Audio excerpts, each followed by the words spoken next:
But because of all the excuses she gave, which are excuses that many women give, it makes it okay. And it don't make it okay. It doesn't make it okay at all whatsoever. Hello, Hank. How are you this evening, sir?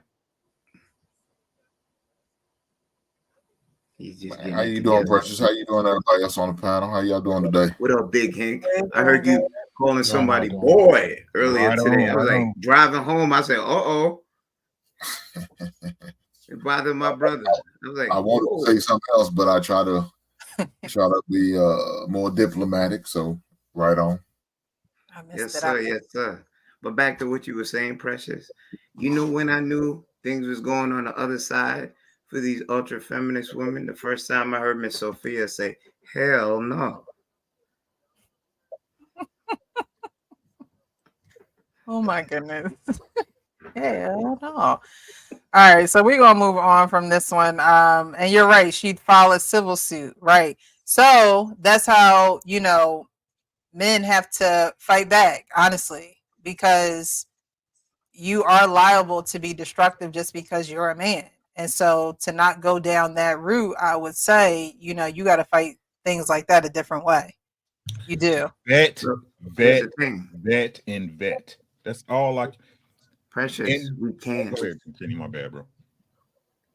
We can't. If you look at the percentages of things, laws, public perception, that whole hodgepodge of gumbo soup, you do not have a large percentage of anything favoring a man to defend himself, to stand on his twos and say, "No, enough is enough. I did not do this. Stop typecasting me as a certain type of thing." It is aspirational, what you said. I give you that. It's aspirational. But as for common life, men are getting the shitty end of the stick, pardon my French. And I'm not dogpiling, and that's a percentage. That's a certain set, not all. I'm not painting it with the whole brush. But men in situations like this, Neo's at fault. I give it to him. You got raw ain't law when you're a high value man and you know you have something to lose. God forbid she came with Gloria Allred. You would have to be giving up a lot more of that money. Mm. You understand? You don't need to be torn apart and looked at something other than what you are. A man that is just exploring his options after marriage, maybe living reckless. We didn't hear that he's not taking care of his children. But this one wants to be in a controlled position. And if she can't control the situation, she wishes to try to instigate a problem. And then when that don't work, she go back with Shanae and them and lay a civil suit on you and see how the cards fall. So at the end of the day, you actually do have to blame Neo. Not every hole is a hole, Precious, respectfully. Not every hole is a hole. All righty. And on that note, we're going to go on to the next video. Hey, prior to transitioning, there were a couple of additional super chats. Would you mind were there? acknowledging those? Yes, I apologize. BZ, formerly Baby Zaddy, says peace and blessings, OG, with a $10 ball there. I apologize. A1HZ, hashtag TWT, says peace to the panel and my OG Rickett Williams. Drop in the collection plate. Thank you, thank you, thank you. Appreciate you, E. BZ. All right, I think that was it, right? Yes, ma'am. Yep. All right. Thank you guys so much for contributing. I appreciate you. We appreciate you. Thank you for tuning in. If you haven't hit the like button, please hit that like button. And I'm gonna open the lines up soon for you guys to call in, but we're gonna get to our next video because I know y'all are really gonna want to call in for the final topic. So that's when I'll open the lines up. But we have another video here. It's a guy who called into another podcast, and I'm sorry, a woman who called in about her man to another podcast, and this was the situation. He was invited to his best friend's wedding, like super best friend's wedding. Let me make sure I play from the beginning. My boyfriend that I've been with for over a year, he was invited to his best friend's wedding, like super best friend's wedding, without a plus one. Okay, that's problematic. But then his other friend's girlfriend texted me the other day, what am I wearing to the wedding? It's showing me pictures of her dress that she's wearing. Okay. They've been together for like less than 3 months. What Babe, is that it's about? not my I don't know how many times I can say this. It's not my wedding. But does your friend, if he's really a good friend, does he have something against Candace? Why didn't you get a +1? No, I think he's just closer to other people, and it's not a huge wedding. It's a very small budgeted wedding. I think he invited the people who he can afford to invite, and him and Candace don't Who really he can talk afford to like that. invite? They're How not about he friends. invited the people that he respects? I'm going to the wedding. I've been friends with this guy for a long time. I'm going to the wedding. Would you ever nicely ask as a buddy if it really is one of your best friends, like, hey man, my girl really wants to go. Is it possible to get a +1? I mean, I just think that's awkward because I kind of already know what his head's at. I think he wants the people that he invited. So it's like, I don't know why she can't ask. She has to be there. She doesn't even know the people like that. Will you break up with Akeem if he doesn't invite you or find a way to get you to this wedding? Hear him talk right now? Yes. If he doesn't at least ask. If he doesn't at least ask. All right. So, what do you guys think about that? You have your friend who is getting married. He sends out the wedding invitations. There is no +1 for you to go or for her to go. And she knows that, you have another friend there that's bringing his girlfriend. And she's like, hey, look, if you're not going to at least ask the man, I'm going to break up with you. He did say that he knew where his friend's head is at, but he didn't say that he would ask him. So what do you guys think? Is she wrong for feeling that way, or? Yes, she's let me correct. She's not. They're her feelings. She's entitled to feel however she wants to feel. Go for it, girlfriend. He don't like you. His friend doesn't like you. He don't want you there to mess up a good time. Plain and simple. Yeah, that's it. I am not required to like my wife's girlfriend. She is not required to like my male friends. That's where they're my friends, and she has her friends. Break up with them. Wow, I didn't even think about it from that standpoint, but I would add on to it. Her reaction reflects what you're saying. He said already, I know where my friend's head's at. That means his man already told him, I don't want that bitch there. Let's keep it 1,000. That's why he not fighting it. Because if he was really into his girl like that, and that's his girl, that's his number one, that's his main, he gonna be like, bro, I can't even do it. That's my girl, that's my one. Now everybody in the group chat knows she a headache. They asking her, why you still with this bitch? I think she knew though when she said he invited everyone that he respects. I think she knows that his friend don't respect her. She knows it. Sean, did you want to finish going ahead? No, I mean you're hitting it right on the nose. Not only does he know it, he's politically correct trying to share that with her without going into any different directions.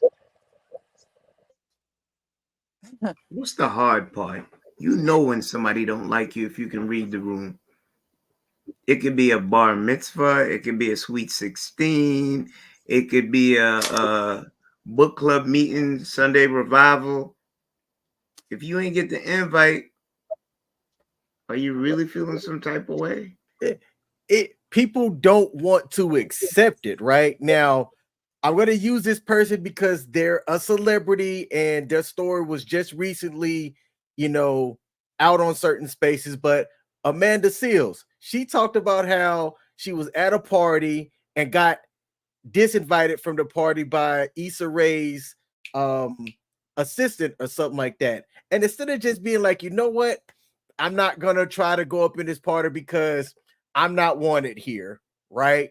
She tried to bulldog her way into getting back in by going around this assistant, and then had an issue when the assistant came back and was like, no, you need to leave. I'm getting security. Get your ass out, right? Why are you trying to go somewhere that you're not wanted? I'll never understand people that act that way. Yeah, it's funny that you bring that up.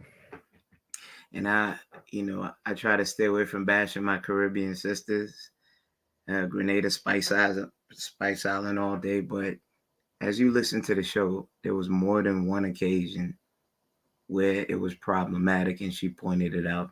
And she's had a plethora of places that she went where she was not wanted. And at what point do you look in the mirror and say, is it something about my behavior and something about me that causes this thing to habitually happen? And I've yet to hear an intelligent Black woman, highly talented as she is, to take the bare minimums and say, you know what, I need to do a lot more work on me. That question would never come up, Kenny.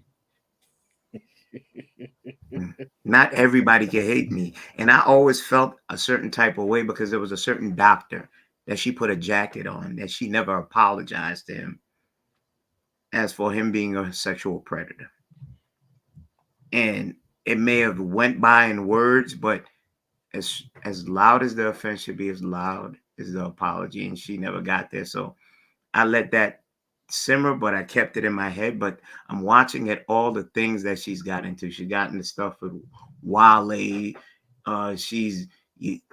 in problems with security. You're in problems with Issa Rae, who's never had a problem with anyone before, and is exalted in everything that you hear about, powerful Black sister putting on other Blacks in our community so that they can eat well. And now we hit the Floetry story. Mel Shambrosius was hating on you. Everybody's hating on you. Wow.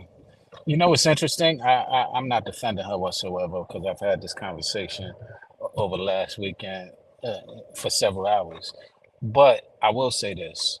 One thing that I do not like to see is when, let's just say that party, for example. If Issa Rae didn't want Amanda Seales, Issa Rae should have told Amanda Seales. And we gloss over that point. We gloss over that often. We gloss over that. I And don't think that she would. not again, not defending her position because I don't agree with it whatsoever, what she did and none of that. But the point is, if the assistant is sitting there telling her and Issa Rae isn't co-signing that or didn't co-sign that, that's what a lot of people in power do often. Instead of just addressing what it is they feel, they send it off to someone else. And I don't agree with that either. Okay, flip that coin real quick. Cling, just give me a minute. Flip that coin real quick. If you're problematic and that one known to make big noise in a certain thing, someone doesn't want that problem and they have the buffer. You're only hearing Amanda Seales' side. The other people, okay, give it to them that they're more classy, that they don't want to destroy her or put another dampen on her career and her as a person. You've never heard about that story back from Issa Rae, no publicist. Now, if they really wanted to like put sauce on it, you would have heard about it a long time ago, that she is problematic. And in Hollywood, once you get somebody big like that and they say something about you, it sends a ripple effect. How do you know Issa Rae wasn't just trying to save her, mitigate what was going on there, move away from that because that's not her cup of tea, and still let her do her thing? Okay, why couldn't Issa Rae say that? That's my point. Why did she have to? Why does she have to? Because it's cowardly. Because Well, it's cowardly. And why does she have? Because it's cowardly. How is it cowardly? Um, you just said you needed a buffer. Okay, one, if this is a person that you already have given an opportunity and have a relationship with it, and you're giving these opportunities, and now they're problematic, but yet you don't want to address that directly, it's cowardly. Sean, you're allowed to say that. If I fed you and I know that you're one to be problematic, I'm going to turn your faucet off with me. And I'm going to be benevolent and give you a chance to go somewhere else without destroying your rep. That's like someone getting a reference from an old job. They know you were a shitty worker, but they chose not to write down your offenses in hopes that you would get it right the next time around and see your wrongs. none of us here, I believe, are men that if we had somebody like Amanda Seals or the lady that was on the clip that Precious played, we would be with somebody like that. But I'm going to ask the hypothetical question. How do you navigate a problematic woman if you had one in your life, if she was yours? Wow. If she were mine, I remove my presence. Great It's answer. just that simple, right? Because I understand any woman that deal with me on a romantic level is going to have a better life than not dealing with me. It's certain things that I take on as a man that you ain't gonna find out there in them streets every day. Good men are hard to find, just like good women, right? So, like I said, I have a certain setup. I have certain things in place. I take care of certain things, and if you over here with rah rah rah, the streets is out there for you. Bye bye bye. Enjoy. You ain't gotta worry about me throwing your stuff in the street. We gonna pack your stuff together. Bye bye bye bye bye. Out the door you go. I I don't think you should deal with a unruly woman. What? Who does that?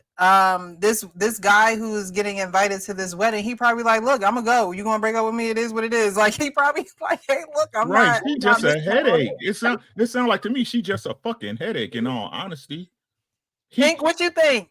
the guy the guy who's paying for the wedding didn't invite you. I'll bring you a plate. I'll bring you some drive through. They still open because You see what I'm saying? he knows she's with her. But So Pete, you know, Peep super game though. Peep super game. You called into a public forum to spread you and your boyfriend's business. that's what I'm saying. But we questioning his logic. Okay. I don't know why these Yeah, girls feel like the internet is their diary. Jesus. I'm sorry, Hank. Go ahead. no, everything about that situation was bad. I mean, to the point where he don't invite his girlfriend, and it didn't help that all of a sudden one of the other girlfriends asked her what she's wearing and she's not going. That just that just put salt on the wound. I mean, that's like at Lake Michigan after you got a cut, just pouring it in the wound, just made it worse. God damn, boy. I couldn't deal with a woman like that. I know you asked that question. There's no way. I mean, look, if you got a woman like that, she's gonna show it early. She's not bashful about showing her true colors. You know, like you said, she went on a public forum, a calling line, and he was right there on the phone. Dude, why are you even on the phone with her? Why are you right there with her? You should have said, you call that show, it's over. And you should have held tight to what you said. It's over. So she would call in, don't worry about it. Don't worry about it. You know what I'm saying? If I'm over her house or we saying I'm out. And I'm calling my best friend whose wedding I'm going to. Man, let me sleep on your couch for a couple days. You know what it is. She found out, but she wasn't getting invited to the party. I just need a couple days so I get some shit together, and then I'll be out. Can you help a brother out? You know what I'm saying? If that's your good friend, he said, man, yeah. Matter of fact, you gonna stay in the guest bedroom. The kids are out of town this week, so go and stay there. Yeah. You don't deal with somebody like that. You don't. And the fact that she went and told it on public, that nothing about that's okay. That's why I say all the time, I don't want everybody in me and my wife's business. Why? Why does everybody get the opportunity to put their hand in my stool? That's the bullshit I'm talking about. Hell no. And she, I guess I got to give her credit. She went to an unbiased place because, they have no ties to nobody on that radio station. But to do that and now everybody in the world knows it, the friend gonna know it. And guess what? He probably gonna say, man, you know what this bitch did? She called into the radio station, our podcast, and just air all our business out there. And he probably told her, you probably don't need to be with her. That's I told you a long time ago. But you thought that ass was good. You thought it was gonna get better. No, I don't. Your friends don't like her. You probably really don't like her, but You know, you ain't probably ain't got The nowhere else. girl, hey, Hank, the girl who called her definitely don't like her. Oh yeah, she did that shit on purpose. She did and sent It a was picture of blinding her. Yeah, she flexed on her ass. She big flexed on her ass. She said, "Look at my dress. What do you think about what you wearing? Oh, you ain't going."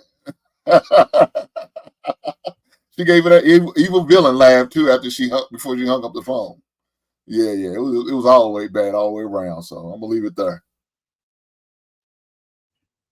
Yeah, she I don't know. I think sometimes women just don't pick up on certain things.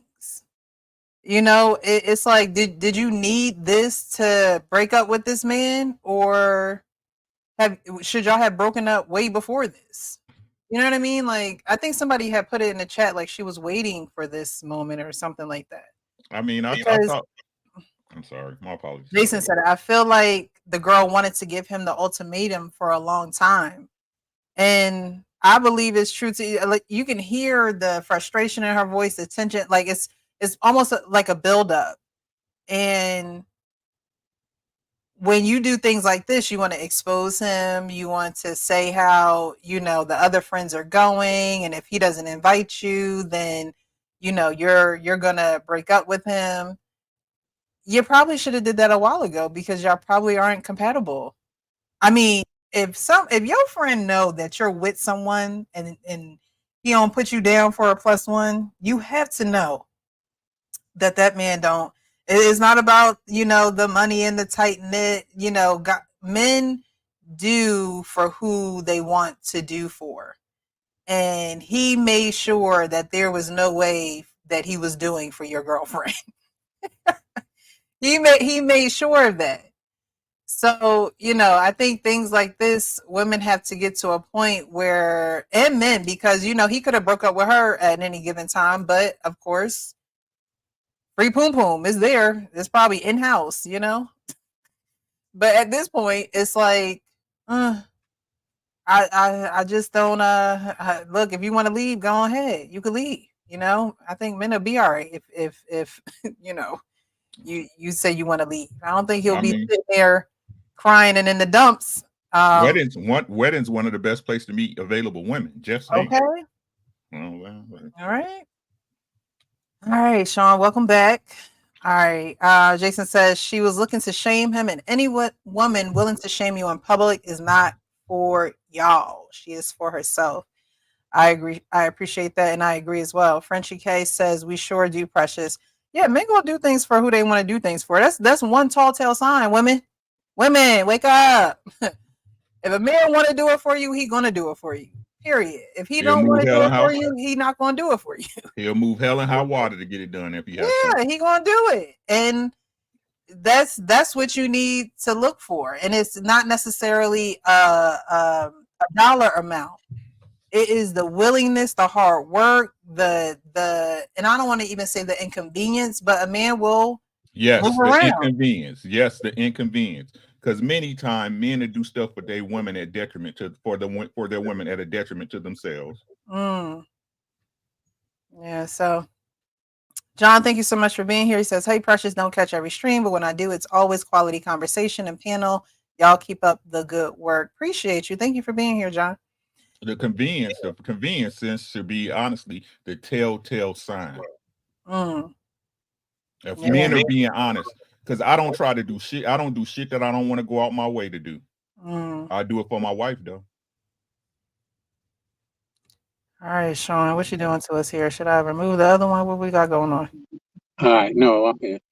Okay.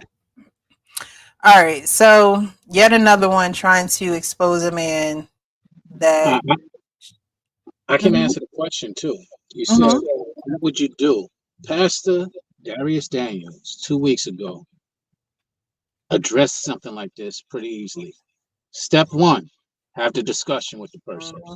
Step 2, have limitations on access that you give them to yourself. Step 3, separate if limitations don't work. And step 4, elimination. If none of those steps prior to, you have to eliminate them out of your life. So you have a discussion. Point out the setting, the behavior, and the adjustments that are needed. If they don't take heed to that, uh, give limitations on how much access and availability you give to yourself, to that person. Then you separate yourself. If the limitation doesn't work, you separate yourself, take a break for a little while before you give them any access. You just take a break, don't give them no access whatsoever. And then when you go to, lastly, if the separation doesn't work and you come back and you allow them back in, eliminate them out of your lives because they don't belong there. It was great advice to me, and I'm just sharing it with you guys because I believe it can work in this case. I definitely agree. I heard that message as well. Yesterday's message was every good door is not a God door. Change Church if y'all want to check it out. YouTube them. All right. So we're gonna move on. Did everybody go on this one? Right? Everybody went on this one. She wasn't invited to the wedding. Don't think she's gonna be invited back into his life, but hey, that's them. All right. So this next one that I wanted to play is of a couple, another couple, and Mama got a lot to do with what's going on with this couple. So we're going to play this and y'all let me know what y'all think. All the men on the panel. I love having the men on the panel on Mondays because y'all give y'all perspective and your thoughts towards these situations. And I think they're very helpful for those who are watching because, like I said, a lot of these situations people go through every day in everyday life, real life. And I believe you guys' perspectives help. People tell me that actually. I don't think I know. So we're going to put this one up and you guys let me know what you think about this one. I'm confused. So what's wrong with boundaries? Hold on now. I'm confused. So what's wrong with boundaries? I mean, what do you mean by boundaries? I'm uncomfortable. I'm uncomfortable. It's really making me uncomfortable. It is your mom. But she doesn't know boundaries. Tyler, what don't you understand? Okay, so can you all right, so I'm gonna give you an example. So if we was to go on vacation or I don't want to hear no example. What about how I feel? So it's your mom over me. You don't care about how I feel? It's a great balance between the both. But it's always you, but it's gonna be my mom too. Miss Audrey, ma'am. Mom. Excuse me. Don't go, please. Audrey, Tyler, shut up. Audrey, let me get you straight. That's my son. I don't know how you grew up or whoever raised you, but that's mine, okay? And that's what I need you to understand. It has nothing to do with you. My boundaries, you saying that I go in your stuff, no, I'm cleaning it because you're nasty. Tyler, I told you could have did better a long time ago. I love her though. No, you don't. You don't know what you really. couldn't possibly know what love is, Tyler. She's only with you for your money. No, I'm not. Yes, you are. What do you do? What do you do for a living? You do nothing. I have an online business. You just want to sit here and be I have an online business. But what money does it make? It makes money. No, it's Tyler's money. It's not your money. Who asked you to come in here? No one asked me. My son pays bills here. You don't pay bills, sweetie. Mom, you don't pay bills. You pay no bills here. So are you gonna let her talk? I can talk to her anyway I please because guess what? You came from me, Tyler. No, I'm saying though, come on, you can't be disrespectful. This is way too uncomfortable. You can't be disrespectful. You know what, Tyler? This is my lady. You can't be doing this. That's too much. So what do you guys think? Mom is all up in the stew, Hank.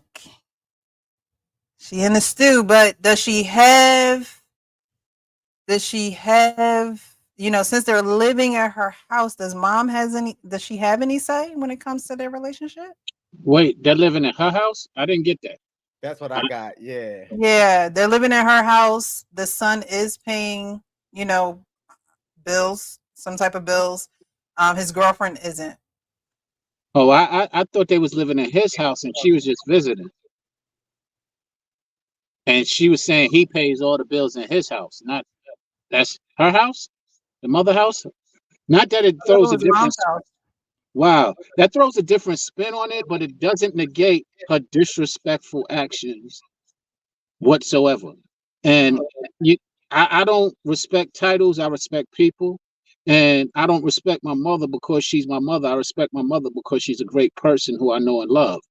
So the title of mother does not warrant her mom saying, "Shut up, Tyler," and you could have done better. I already told you that 1,000 times. That doesn't warrant any of that behavior. She then again is showing another example of someone, in this case a woman, who is triggered by something and not handling her emotions, not being mature in the way that she's addressing it, and everybody is suffering from it.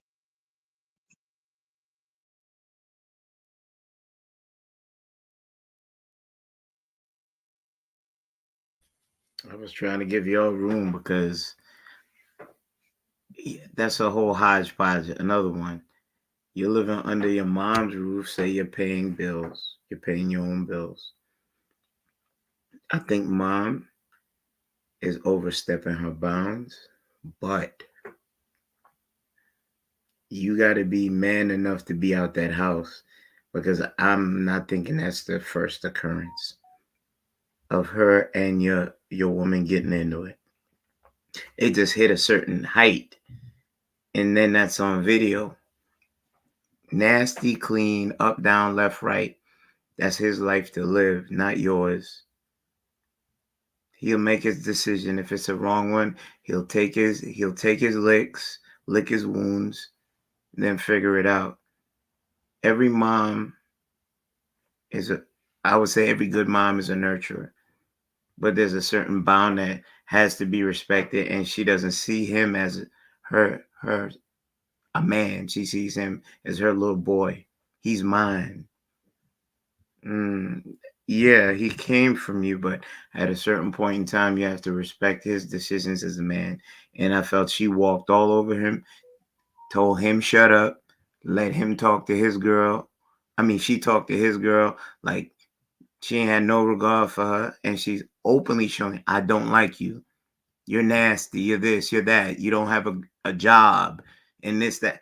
I'm like, you're too intertwined in your son's happiness. If he takes his lumps, he takes his lumps. But he said what he said. I love her.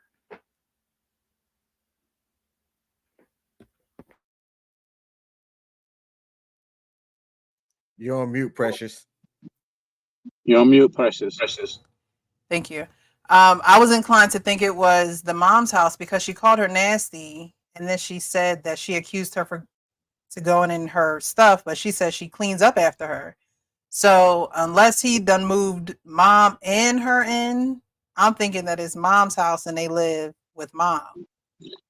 And the funny thing is, I'm sorry, it doesn't negate the actions, because she could have simply have asked them to leave because she couldn't deal with any of that stuff, instead of sitting there trying to cover for her son and baby him and give him no, ask him to leave, ask him, brother, son, I just can't. I don't mind you, but I can't take you and your spouse, and so therefore you're gonna have to find another place to live. And all of this could have been avoided, but she's embracing behavior that she don't like from him, and putting it and highlighting the things that trigger her from her. But he is her, so she wouldn't be there without him. So it's not her who's the issue, it's you and how you deal with him. That's the issue.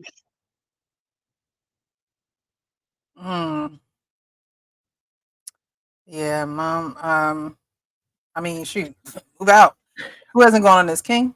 I have to commend the lady for being able to voice her thoughts and to communicate in a way that wasn't rude, it wasn't confrontational. I think she clearly stated her thoughts on the matter, and even when the mom came in attacking, she didn't go to that level of rudeness that the mom did. I thought how she handled that was fantastic and something that should be highlighted, and she was the only one that I saw communicated well. The way that the mom talked to both of them was extremely rude and disrespectful, and the way that the son couldn't manage his mother's rudeness is something that he needs to figure out how to fix ASAPidly.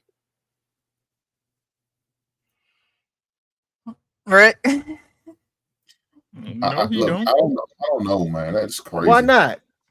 Hold on. Hey, Rick, why not? He don't have to learn to manage her rudeness. She can choose to be rude if he wants. But if that's her house, he needs to separate himself from her. See, the only reason a lot of people are able to get away with stuff that they get away with is because other people because you depend on that person. Okay? Leverage. Right? If he was a man in his own house, it wouldn't matter what a goddamn thing his mother said. Mom, you can leave. You can leave. He got to take that talk because he's not an independent man. This is what we say as a man.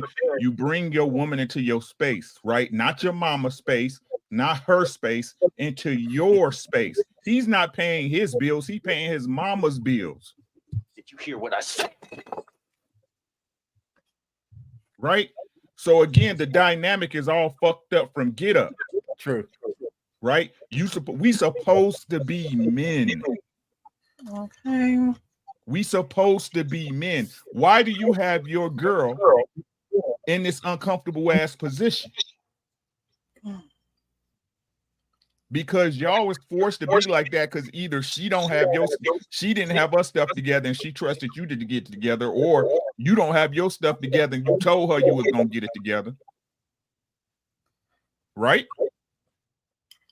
Because otherwise they'll be in their own one bedroom somewhere. Facts? Facts. It's all facts.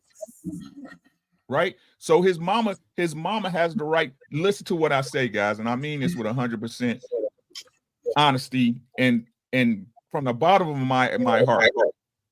Your feelings are yours. Everybody's entitled to feel how they want to feel. I don't have to live by them. Right? His mama could feel however she want to feel in her own house, under her own roof. Would that matter if they live 20 miles away?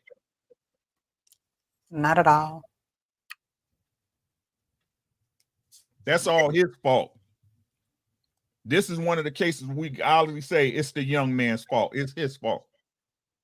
Because this conversation wouldn't even have to be had. This would not be a point of interest, a POI, if they didn't live with his mama or their mama or his mama was all in his face like that. Mama, you gotta go. I love you. Just like you said, I'm your son. I came from you. I'm gonna always be your son, right? Mm-hmm. Mamas need to be put in their place too. Yeah. And moms need to have respect for their sons. You have a lot of these moms who probably were single moms and looked to their sons, for that extra help, or just treated them as if, they were their significant other and their son. And so they feel like they have this entitlement over the son's relationship and the waves that the relationship goes in. And moms have to realize that that's your son's life. You lived your life. Keep living it. But don't try and live mine for me. And that has to be something that moms have to really get. But I think that sons reinforce that. Sons, you're growing up to be from boys to men. So as a man, you have to, respectfully tell your mother, it's my time now. Just like Antoine Fisher said, it's my time. It's my time. So you gotta do that with your moms, because she gonna think you the baby forever. She gonna, I saw a clip that said parents don't want to let children grow up past the age that, they feel as though they still have to mother them. And it's like, no, they've gotten older. You can let go. I think a lot of parents have trouble raising their adults, and not raising, but parenting their adult children. That should be a show all in itself. All right, did everybody go on this? Go ahead, Kenny. I really agree with you, because I listened to the tonality of his voice real quick, and Kyle. But Mom, I love her. That don't sound like a man that stand on his twos. That looks like he's trying to get permission that it's okay to still be with her. But do you think he had an example? That sounds like a man who didn't really have an example, because if he had an example, he wouldn't have his girl in the house unless there was an agreement and he made it clear, hey, there is not going to be, I don't even think a father would even allow a mother to meddle metal. That's what I was gonna say. Where was Yeah, the because man for the wife? You know, even there about my dad. My check dad that look shit. tell my mom, stay out their business. Don't Yeah. you ain't gotta be, all up in their bit. So I couldn't even see that happening. But it doesn't even sound like he had that example, because if he did, he wouldn't be trying to beg his mom. His mom would have somebody that would put her in order and say, hey, look, you gotta, and the dad probably wouldn't even let the boy stay there. Look, you gotta have your own. You want to be grown? Be grown. If not, you're gonna have to look. You could stay here. She might have to find another place to stay, but you got to get your stuff together as a man. And if you want us to help you do that, we can't allow the distraction, because a lot of times we think certain things are good for us, but they're distractions. We can't allow the distraction to be here with you because you have to get yourself together. He's trying to do it with her and is working against him because his mom probably know he trying to get his stuff together, but mom can't be mom and dad. Nah, I think dad is in a pine box and she done got the insurance money. Still raising hell though. Oh God. So I get exactly what you say, 100% on point. There's other caveats. You don't know if he was trying to save so that he can get out, and then the girlfriend was a plus one because her disposition is like, if she felt that way from the get-go, she wouldn't be in the house. Well, it makes me wonder where her family at. That too. Where's your family? There's a lot of different caveats to this. So Yeah. why would your family just allow you to go live with this guy unless you just left home or, don't want to go back to your family? But, that's another caveat in this. It's like, where's your family at? Go ahead, Hank. Yeah, there's a lot of issues with the situation, but I'm gonna first off the man, because that woman, that mother, knows a whole lot of information she shouldn't be knowing. That's a problem, because that boy's been spewing his goddamn guts to his mama. Probably been nagging to her just because they like best friends, and so that's what they do. They sit on the goddamn stoop on the milk carton crate and just talk shit about other people in the family or in the neighborhood or in their circle. So he probably went and vented to her about his girlfriend. Yeah, she's not doing this. She's only making this amount of money. I'm sick of this, paying all the bills myself. He's probably that. He's probably want to be a 50-50 dude. And she ain't really providing much. She's probably only providing maybe 25 to 30%. And he wanted to do at least 50, and it's not going that well. So he started going to the mama. Mom, you think we could move in for a couple months, you know what I'm saying, till we get ourselves on our feet, till we get our own apartment? And she probably told him then, yeah, I wouldn't, like she said, I told you to leave a long time ago. But he didn't listen. Like I said, man, but look at her, man. Some of these dudes fall for some good ass. Now, she don't look like she can cook. I'm just saying, I could be totally off. She don't look like she can cook. But she got that look about her, look like she, she can take some dick. And he loved getting her to her. And it's probably just what it need to be for him. And that's why he ain't letting her go. She got his nose wide open. Yeah, she can't cook. She can't cook for shit. She can't cook for shit. So, yeah. She putting that thing on his chin, and he don't know how to act. And mama just bust in. Look here, my man, you knew your mama was like that. You knew your mama liked to be overly involved in your situation, your relationship. Why didn't you take a drive? You and your girl said, let's go talk, and we're going to take a drive. Get away from mama and have this conversation so she can express herself, you can express herself, and come together and have some type of understanding and try to come up with an exit plan. Yeah, we need the house as soon as possible. But now he's pleading with his mama. Come on, mama. You know I love her. Come on, mama. You ain't got to do all this.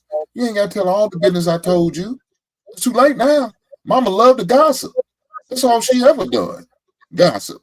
I promise you, if your daddy wasn't no good, she told you all about it.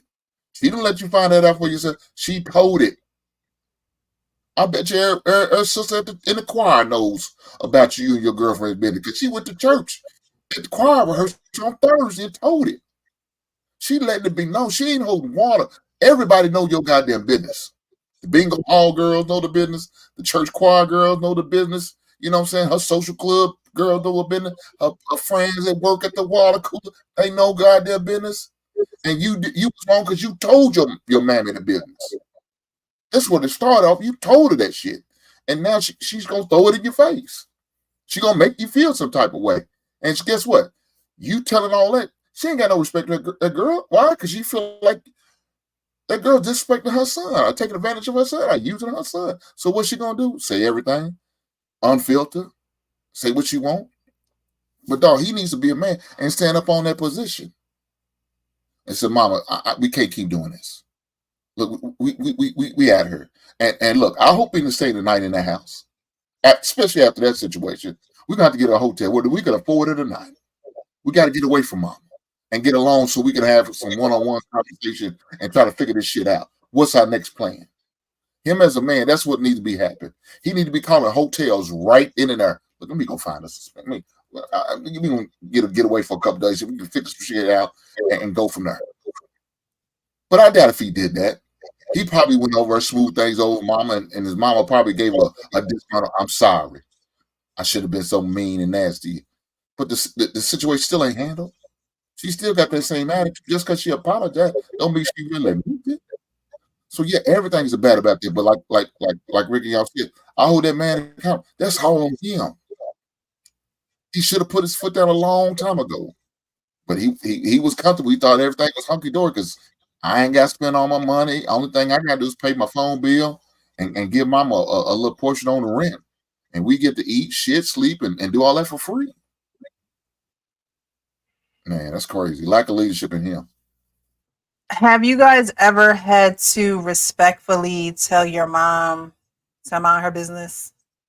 Just shortly put. Just have you ever had? I wasn't respectful with it. Oh, okay.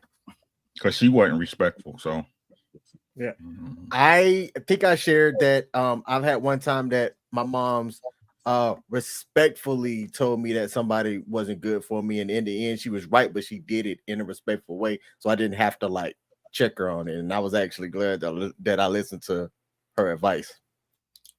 I had to do it a couple times. Once with my aunt and once with my mama. You know, because she, my ex-wife, she really liked it. My daughter's mother, and was always wanted us to get married, but it just didn't work out like that. And she would say slick stuff. Well, where's my my baby mama's her name? I said, I ain't been with her over 3 or 4 years. Why you keep bringing that shit up, especially in front of my ex-wife at the time? Why you doing that? Disrespect. Don't do it again, Mom. So I had to check her, but I had to check my aunt just this year. This year I had to check her. She said, because my aunt has a real close relationship with my ex-wife. They still connect today. I said, and I tell my aunt, I don't have no problem with that. Y'all, that's our relationship. Has nothing to do. But I'm not with her no more. So when it was Christmas time to go over, she said, my lady, is not welcome to come over because of the relationship that she had. I said, well, look, I said, this year's the last year I'll be over if my woman's no longer welcome. If she's not welcome, I'm not welcome. So I won't be over her. I'm not going to just stop by. I'm not going to drop the gifts off. I'm not coming at all. And I told her that. I don't play that shit. I don't play it. I don't give a damn. My mama, aunt, it doesn't matter. I don't disrespect you. Don't disrespect me. Now, if you like or not, that's all. You could put on the whole front if you need to. But if you're going to sit there and say she can't come, now, well, guess what? We're going to start a different tradition. We're going to start our own shit. I ain't got to come over for Christmas dinner no more. We can have it at the Hinks household. No problem. I got plenty of space. Wow. She's trying to say you wasn't invited to the wedding like the girl in the friend. No, I'm just kidding. But again, these things happen in real life, and you have to be able to handle the situations. And I don't think that respectfully telling someone that they need to, adhere to your boundaries, or that they need to, let things go, or let the past be the past, or just keep their business, because that's not your business no more, right? You're not with them no more. So, that's not your business. But if they're not welcoming you and who you're with, then I would agree. I mean, family, you born into family, but sometimes family you got to separate and put some distance in between because they don't know how to, they do not know how to respect boundaries sometimes, and you have to continue to let them know that you're not allowing this boundary to be crossed because it's not good for your well-being or your significant others, and that's what the priority is. Sean, did you want to weigh in on this? Are you there? Yeah, I'm here. Okay. Yeah, you asked a question. Have we ever checked? Absolutely. Hmm. I've checked mothers, brothers, sister. I don't got no sister, but friends, enemies. I check myself. So yes, I have, and I tried not to make it disrespectful. But do I address it? Absolutely. I said it kind of. I was responding to one of the gentlemen in a check who said, "Who are you to judge jury?" I'm not a jury. I make observations and I share those observations honestly. Whether you like it or not is not really my concern. And and that's just where I stand. Now you can rebuttal and share what your observations and whether I like it or not is not your concern. So it goes both ways. It's not just like one way or the other. But I think the thing that I'm advocating and what I'm sharing is checking is just basically, or confrontation is just basically confronting the falsehoods or confronting where there's an issue. And am I confrontational? Absolutely. I try not to be combative though. Well, I believe in being however you want to be however you need to be to get the message across. Right. With my mom, you try to be respectful and understanding as a son, but when she's still staying out of pocket, it's time for me to get out of pocket. Right. When it came to my wife and she kept on with the jibber jab, I was like, I'm gonna have to cut you off, G. What you mean? I'm gonna have to cut you off. I'm gonna be the husband that you couldn't have for my wife. Woo, Rick. That's deep. Say it again, Rick. I'm drop on that one. I've been in a situation, my mom, and I feel that you should always keep the line with honoring your mother and your father and stuff like that. And I've learned my trigger points. And if you're not saying anything, if we're on the phone and it's going that way, I listen. I'll talk to you another time. Click. If you're doing it face to face, I'm gonna walk away from you mid sentence. You're gonna understand that type of behavior I'm setting boundaries on, and I love you. And that's what I didn't see from the young man because he was still looking for an okay from his mom rather than saying this is not okay. This is the woman I love. I pay bills in here. I am allowed to have my woman live in peace with me. Mom, I love you, but you're overstepping your bounds. That's what I was waiting to hear, and I didn't hear it. She ain't gonna live in peace in there. I'm giving you a caveat. Suppose you are saving up. Suppose she is your woman. She did say she have an online business. You don't. We really don't know how they're putting the money together. They could be stacking paper. Like I know people that do that. They went back with family, stacked paper. They had a setback so that they can have a great comeback. If I look at it, I'm gonna look at it optimistically. She didn't disrespect the mom. She at least gets points for that. That shows at least the quality of the decorum of respect that she's wishing to show. Yeah, but that's the same exact reason why you shouldn't bring her in with your unruly mother, because obviously she seems like she's the opposite of your mom. She seems like she's peaceful. She seems like she's level-headed, whereas your mom don't care. She's you came for me. I feel like you're with him for his money. No, mom, you're with him for his money. You're with him for his money. I get what you're saying. So and that's valid. It just seems like, I don't think that the man is getting himself together. You don't have to bring her along with you.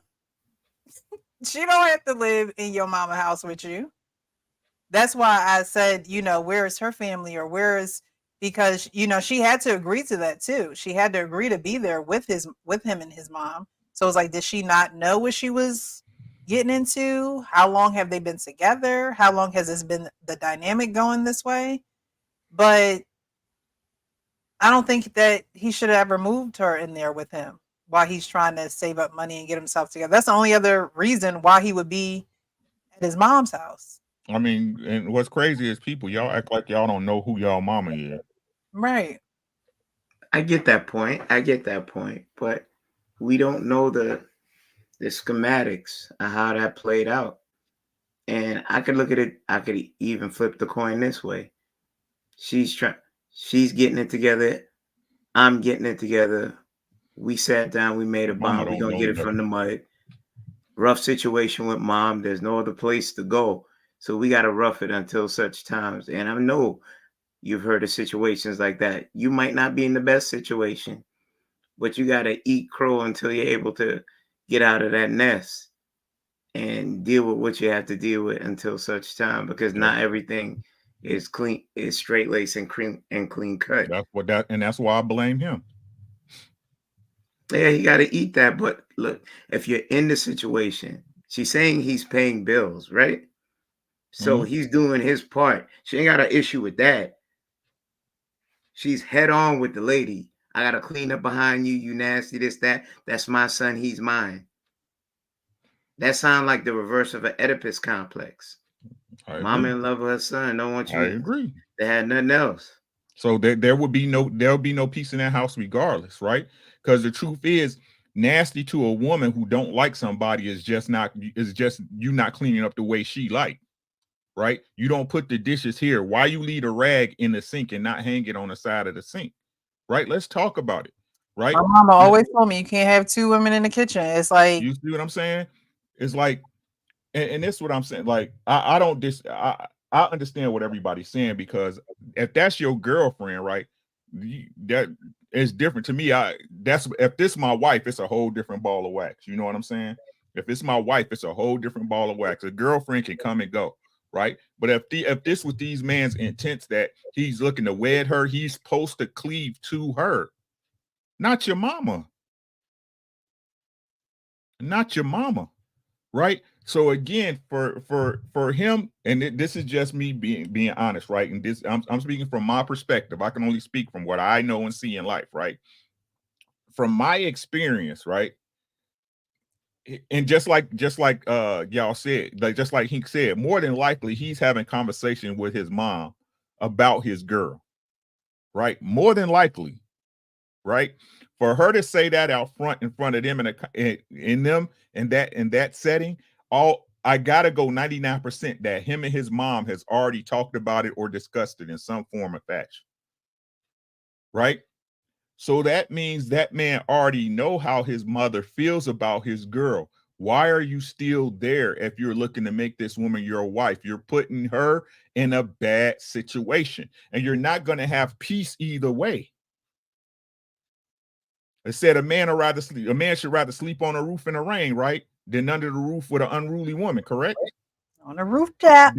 The Bible didn't say, "Oh, my bad, asterisk, I don't mean your mama."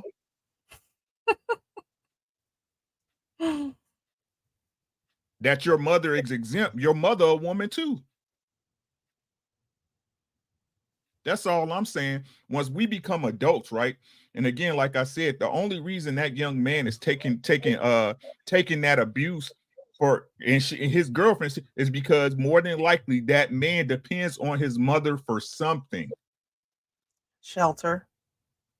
Right? He depends on her. That's the reason why most people stay in relationships and be where they ain't loved or where they not appreciated and accepted, because there's a benefit so great you can't do it on your own, or you don't want to do it on your own. Right? Ain't no mama's knows best. If your mama knew better, she'd have gave you a different daddy. Right? Your mama only know what she know. Just like you only know what you know. Your mother is not a god. She is not a genius. She does not have emotional intelligence, nor do they have this so-called intuition. It doesn't exist. It's a lie. Mamas make mistakes the same way daddies make mistakes. It's just that the daddy's mistakes way heavier because, like I said, this is how you know God is a man, because everybody blame God for everything any damn way. You know what's interesting about? I'm gonna tap into what he was saying as well. We said that they was in there trying to get things together. They might have been putting things together. Well, as a man, realize this. Part of putting or getting things together is helping mom get together because it's obvious you don't got it together. And as a man, he should be able to address that with her so that she can as well get it together. And maybe they need to financially get it together, but according to how she was addressing things, she needs to mentally get it together. And he, as a man, her son or what have you, needs to be able to address that with her, and possibly they all can get it together collectively.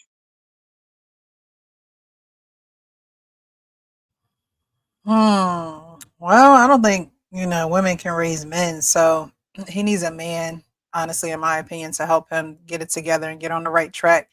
Because if he stays on the track that his mother has him on, he's never going to have peace, and he's never going to attract someone who is settled, because he's going to always be attracted to that motherly, the motherly form of, you need to do this, you need to do this, you need to do this, I need you to do this, you need to fill this out, you need to, he's going to be attracted to that if he continues, honestly, in my opinion, to be under his mother's tutelage. I think he needs to be under a man. If he's trying to get his stuff together, he needs a man to help him map out a plan. Because with mom, it's just, you here so you could pay, help me pay bills. While you living here, you're going to pay bills. But, he also still needs to save. He already has a liability, which is the girl. You know what I mean? So I honestly think that she done took him as far as she could take him. He needs a solid man in his life. Solid man to say, hey, look, this is how you should be moving in life going forward. Okay, Precious, I'll grant you that, but really, it's not he needs a solid man, she needs a solid, and that's the point that I was making. Whether it's him or whether it's she needs a solid man. She as in the girlfriend or the mom? The mother needs a solid man. Look again. She done lived her life, and if she hasn't gotten the solid man, then that's not her son's fault. I think that she's going to continue to spew probably her bitterness and anguish of not having a solid man in her life, and she's gonna take it out on him or whoever he brings around, is like she is doing. But I wanted to read some of these comments, and then we're going to move on to the next topic. And then after that, we have our final topic. So we have Frenchie K, who says the mom was out of order and the son was too nice. We're just going to put nice for not checking that behavior and removing them from the situation. So yeah, she definitely was out of order. But again, she probably didn't feel like she was out of order because she felt like, this is my house, these are my rules. I could do what in a small way, she is correct. But at the same time, you just can't talk to people however you want to talk to them just because, they're underneath your roof. You have an adult son now. So WTF, she asks for that, knowing he lives with his mama. If his mom lives with him, she out of line. He needs to check her. Yeah, I think they're living with the mama. Son, husband. I couldn't be with him as a girlfriend or wife. He's not strong enough for me. He's just not in a place right now where he can really cultivate an environment for a woman, but the girl probably agreed to move in with him and his mom and help him build, which, most men want. Hey, are you going to help me build and things like that? But it's like, we can't have any interferences either. If you're going to be in this with me, then we need to be in this, and we can't have your mom interfering. She can't be disrespectful to me either. Jason says he moved a woman who is not his wife in with his mom. Mom allowed it. Mom don't have no man. If mom had a man, the man would have been like, she ain't moving up in here. She not coming up in here. You can stay here and do what you need to do to save your money and get out there and buy your own place and settle in on your own and get a job and have a normalcy for yourself. But she not coming up in here. If a man was in that house, I don't think it would have happened. Andre says, you don't respect titles. Don't take this dude anywhere. As Sean, it's not your job to judge, jury, and executioner. I think you addressed that already, though. A Rose from Rebel Podcast says, true, Kenny, his mom doesn't view him as a man. Yeah, not a man that anybody else can have, child. Even that loan is cringe. He came from me as if she owns him for life. Right. Okay. Mom is tired of her son being used, but they shouldn't be living there if that's the case. All right, we're going to move on to this next topic because it's of a young man, and he actually is not, something his mother said rubbed him the wrong way. And I wanted to play this for you guys because I wonder if other men feel this way. I wonder if this is something that men do feel at some point in their life, but they may not have heard what his mom said to him. So let me play it so y'all can hear it and then come to your conclusions.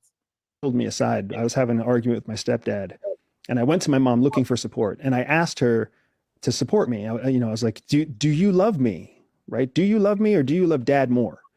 And she looked at me and she was like, of course I love your dad more than I love you, because you're my son. I have to love you. You were born to me. I must love you, but it's a choice to love your dad. So I have to love him more because it's a choice. And for me, I will never forget that conversation. I'll never forget the look on my mom's face. It was so simple and so academic and so clear to her.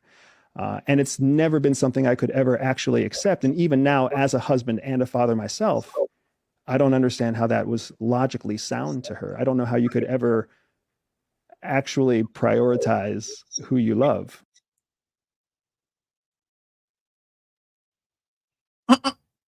So what do you guys think about that? The mom said, he was talking to the stepdad and then, turned to the mom and he needed her support.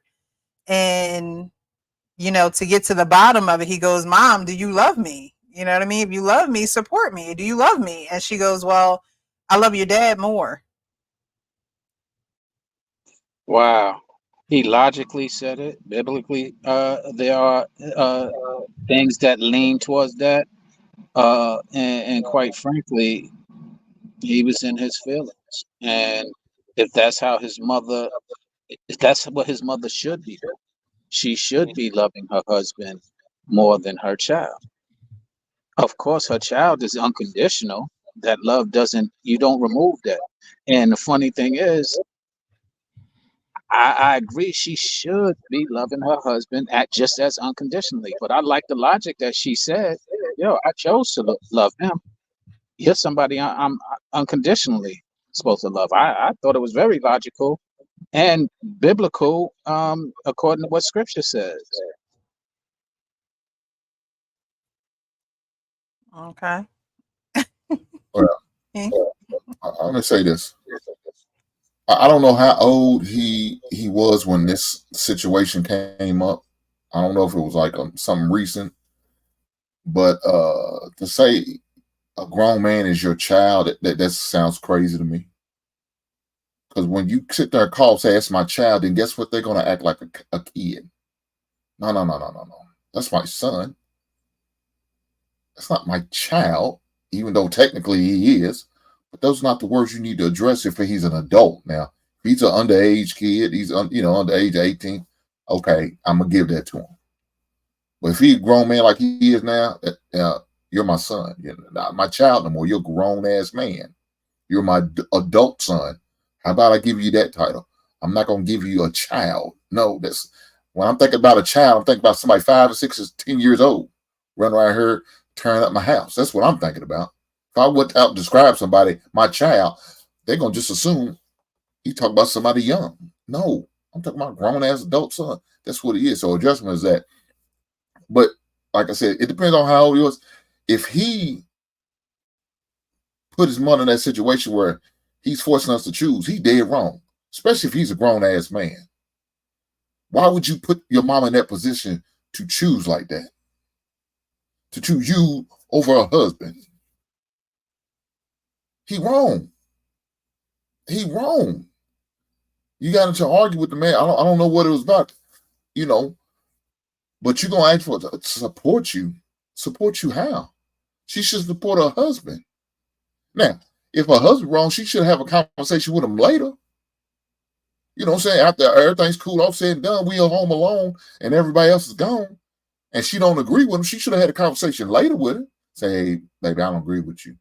You was wrong how you came at Joshua. You shouldn't have did that.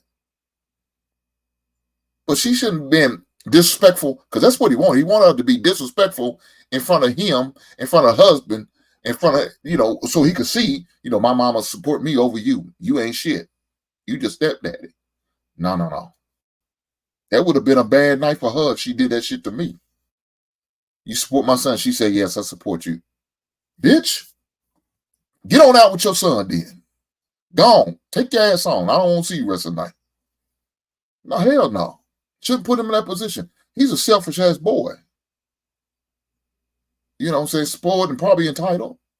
But no, you should put a kid shouldn't be put in that position. They should put the parents in that position. That's dead wrong for that shit. So she right. I support my husband what he stands. And if she's something she really don't agree with later, she address it then. But not in front of that boy, not in front of her son. They got to look like a united front all the way through. And like him saying, as a man, as a son, a father now, and got a wife, that shit gonna come back on your ass. How you gonna feel? Now, I ain't about stepdaddy or nothing like that, but that's really how you gonna feel if your wife undercutted you and did that. I support baby girl or our son. You gonna look at it like crazy. Now that karma gonna get you. I landed there.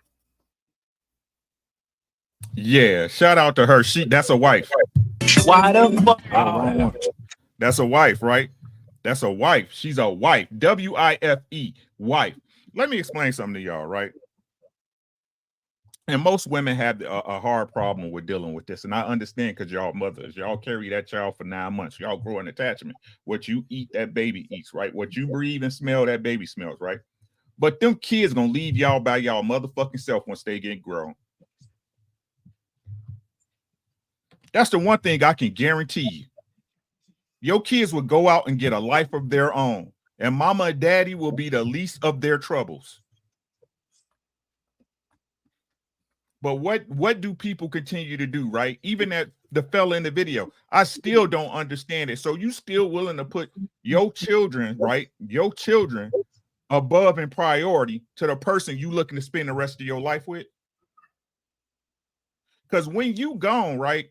When you and your mate gone, your kids gonna live their life on if you're lucky enough, right? Because nobody want to bury their own children. Facts.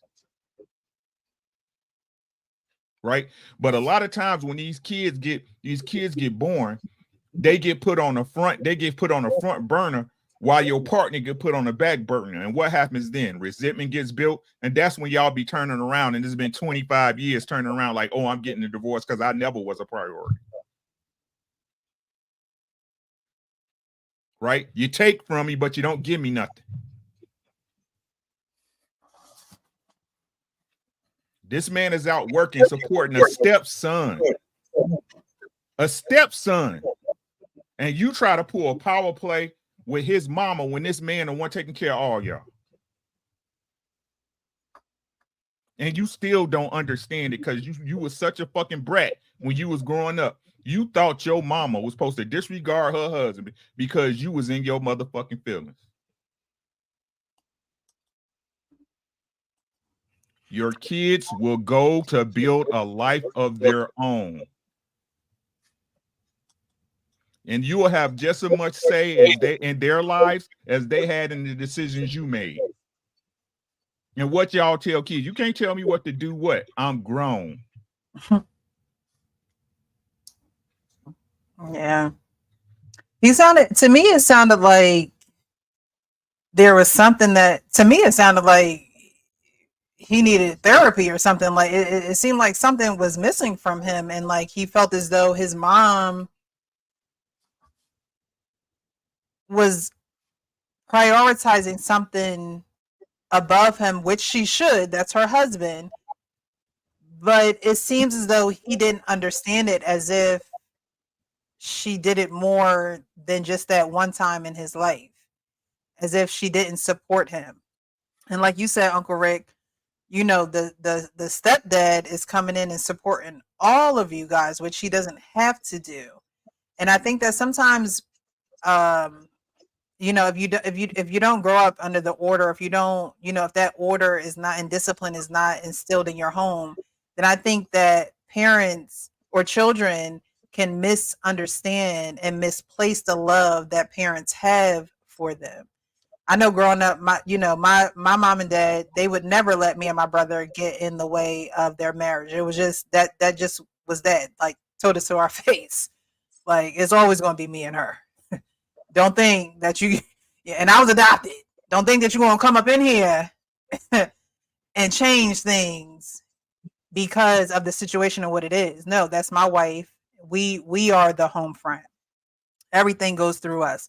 So, you know, it just seems as though there's something that's missing within that man that I don't even think that his mom can even fill for him. There's something that he was going through as a child that it sounds like now he wants his mom to, you know, have this overpouring of love for him. I wanted to put this up here because a lot of people don't realize that there are 8 different types of love. Eros, which is a sexual passion. Philia, which is a deep friendship. Ludus, playful love. Agape, which is love for everyone. Pragma, long-standing love. Felucia, love of the self. Storge, family love. And mania, obsessive love. So, you know, there are so many different types of love, and the love that you have for your children isn't going to be the love that you have for your spouse. It's going to be different love, just like the love that you have, you know, for your children is not going to be the same love that you have for a family member, or, you know, um, the levels of love and the playing field of love is just not the same all the way in love, unless you're talking about agape love and you have that love for everyone. Everyone should have agape love. You should love everyone. You should treat people how you want to be treated. But you're not going to have the eros love for your child. That's a sexual passion love. You know what I mean? You're not going to have that love for your child. So I think sometimes the love gets misplaced. But in my opinion, listening to that clip, it just feels as though there is something that he's missing, that he's expecting his mom to fill. And he's an adult now. He's a father now. He is a husband now. And he's like, I would never tell my children that. And when you hear someone speak in extremes like that, it's because they lack something. When they say, oh, I'm never going to do this, especially basing it off of something in their childhood, oh, I'm never going to do that to my child, or I'm never going to say that to that child.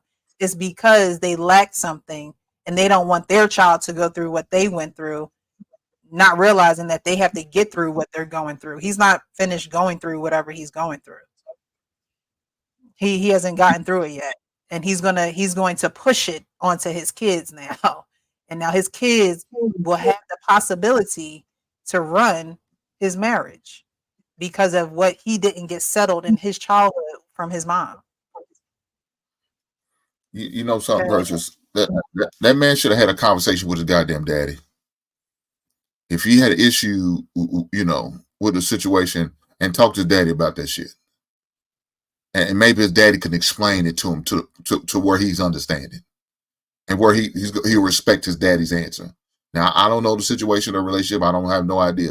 But that's what he probably should have done. Had a conversation with the mama and don't try to play sides on them. No, you don't interfere with nobody's marriage.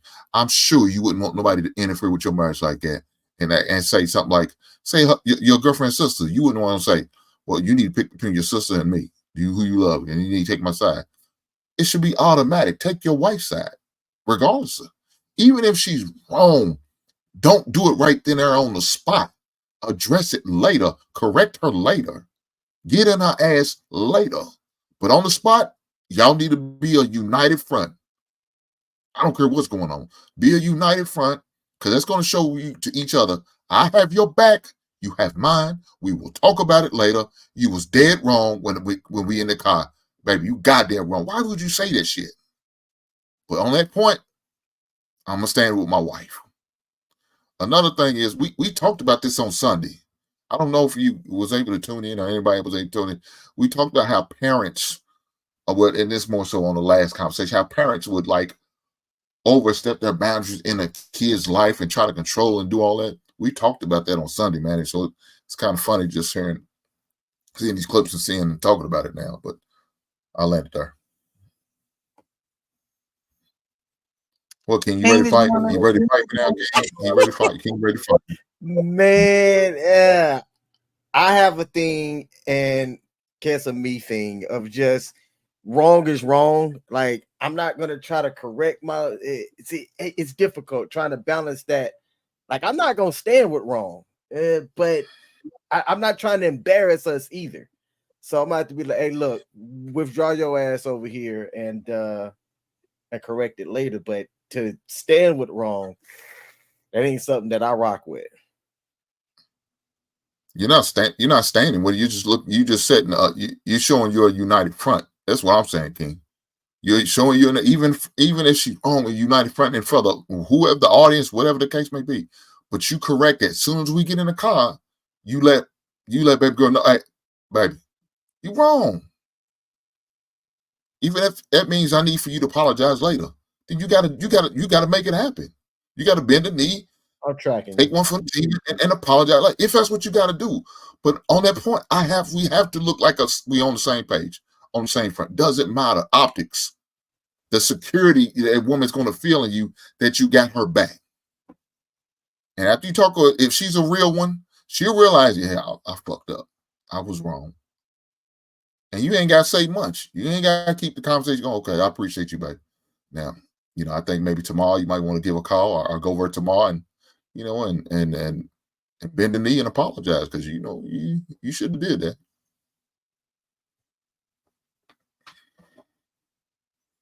See, you ain't always got to fight me, King. Not every conversation we have to have a fight. Ain't good. Hey, man, I'm just trying to get my struggle beard as majestic as yours, brother.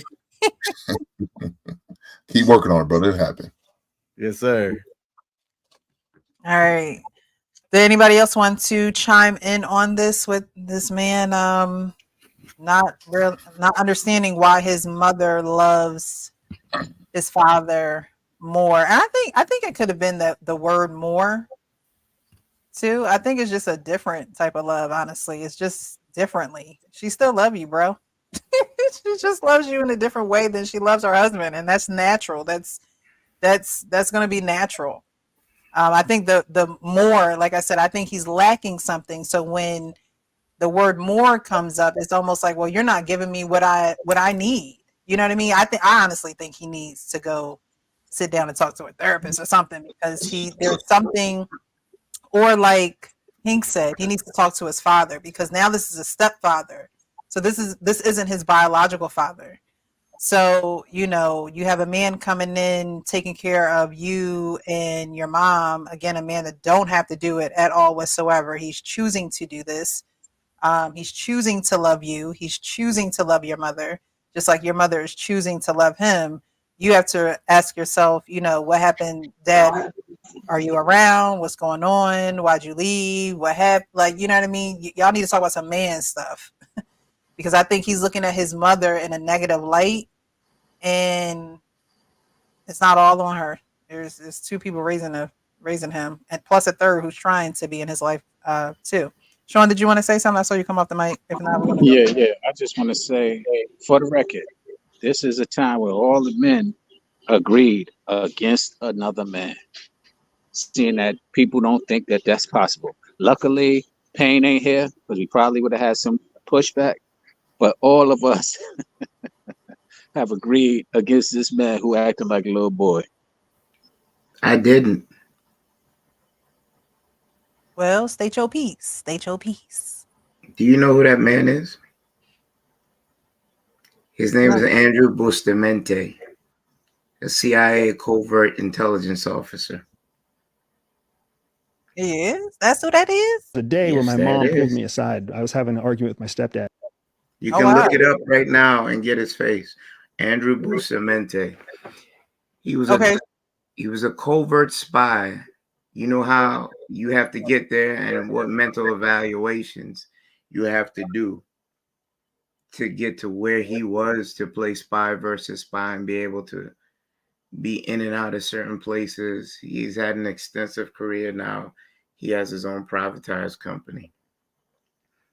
But back to the man that still holds scars from being a boy and feeling that uh, his mom chose a man over him. You know, certain scars can either break you down or fuel you. That fuel could be dark and drive you to places and push you to be successful. I think he's still, the way he said it, his tonality is like that's something that he recalls and he just got caught in the moment of remembering how he felt at that point in time.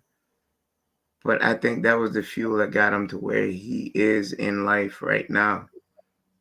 Being able to detach from something, even though he felt that way.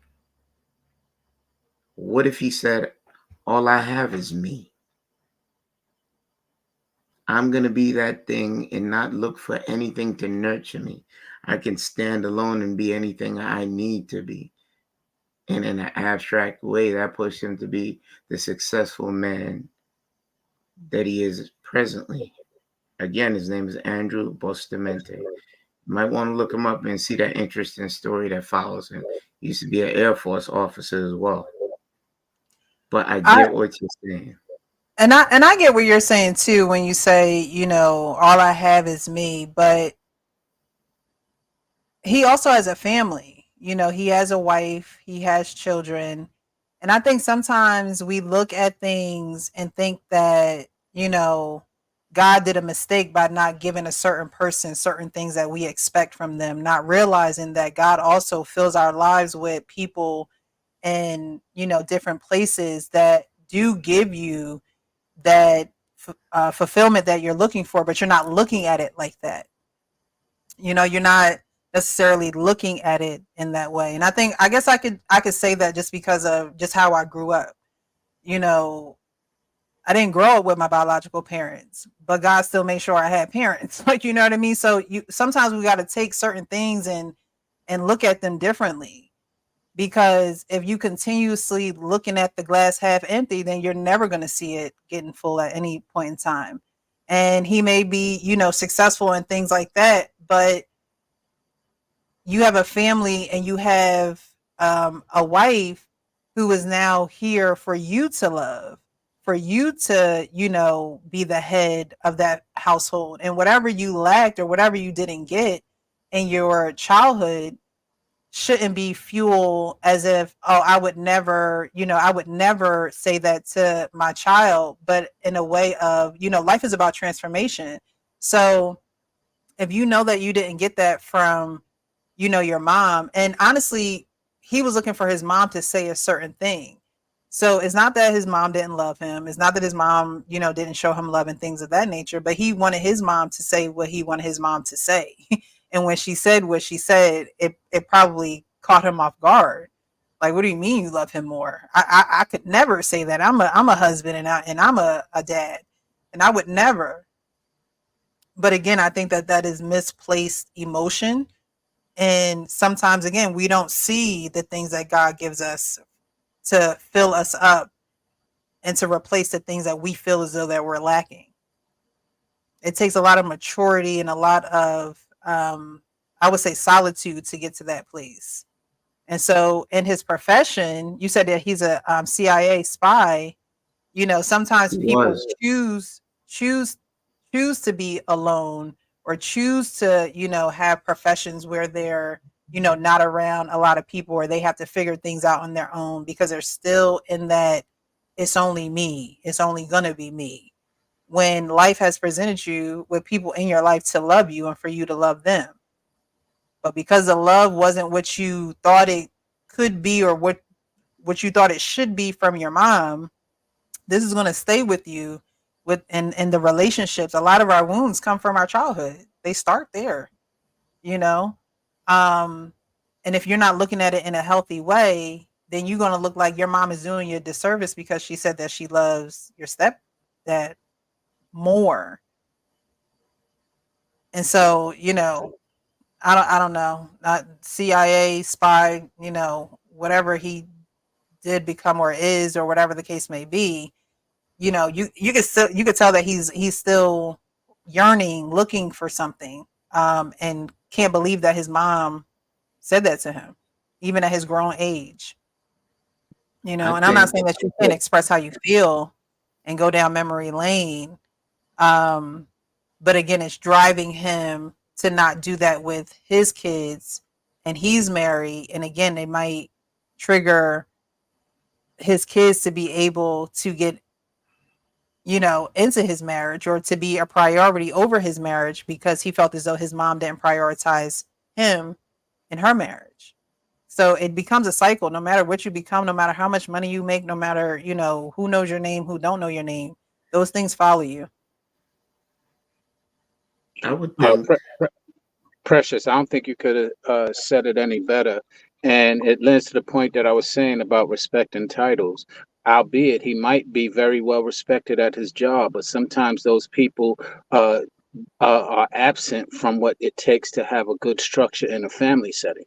Specifically, what you were describing, as far as what spies might need to do, is separating themselves, and that separation lends to absence. That absence lends to some of the things that Precious was just speaking to. So, not to say that he has that or not, but just because he's successful in one area does not negate the fact that it could be dysfunctional in another place or in the space of building a strong family structure.